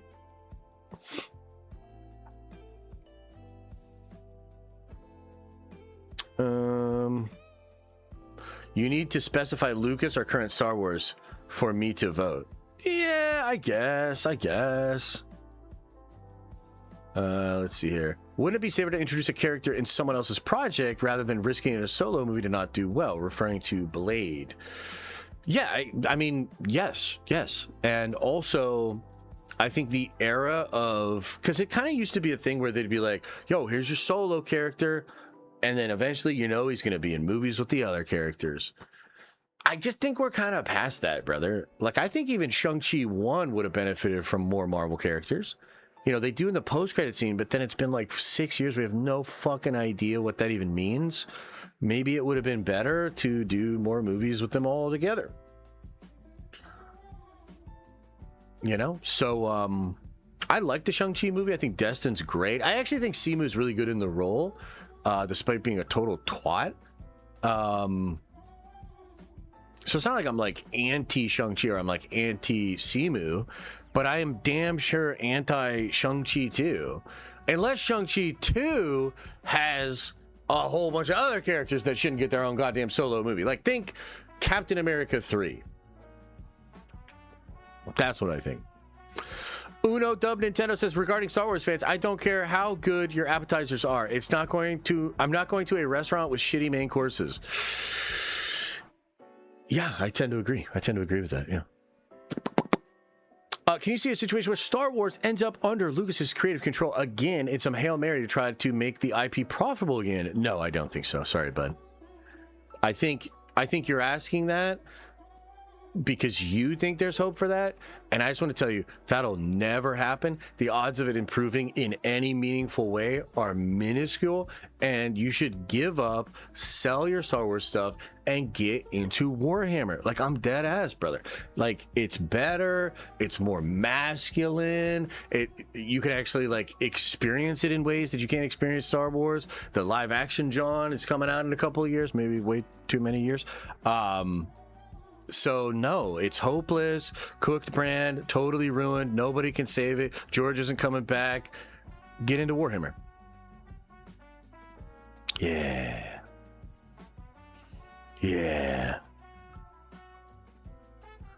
Hell yeah. I'll think about it. Think about it. And let me know. All right, everybody. Painting toys is masculine? I mean, yeah. Duh.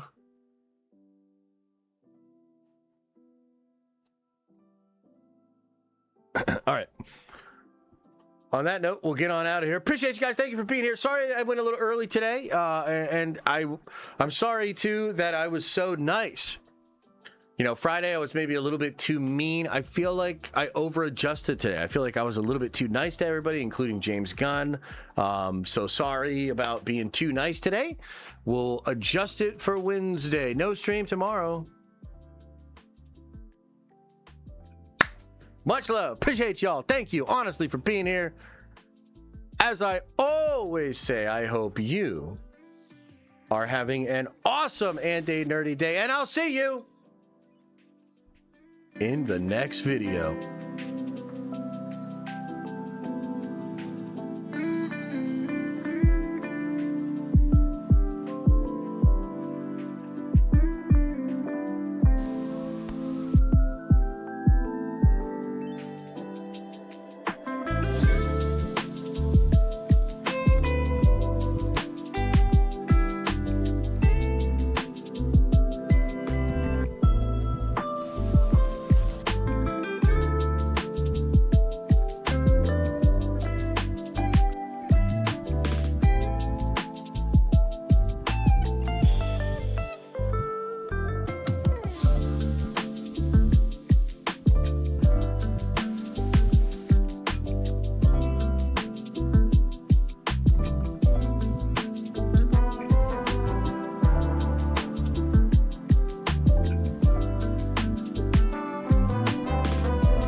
tell you too much. I can tell you what is true. I don't wanna tell you too much. I can tell you what is true. I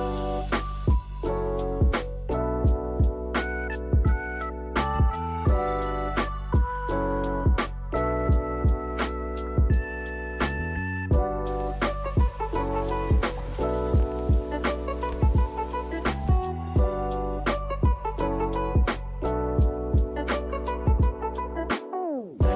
tell you too much. I can tell you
Is everybody gone?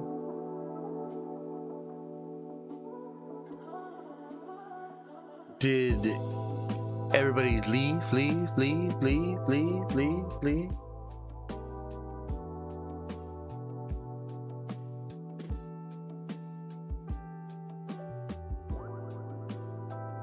Oh, another happy landing. Another lovely stream. Nothing but positive vibes, encouragement. Hell yeah.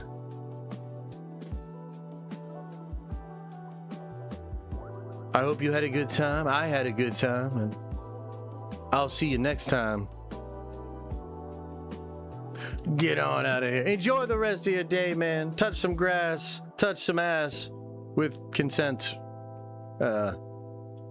And also do me a favor on your way out. Actually, make it 2. Open up your third eye and wash out your stinky butt.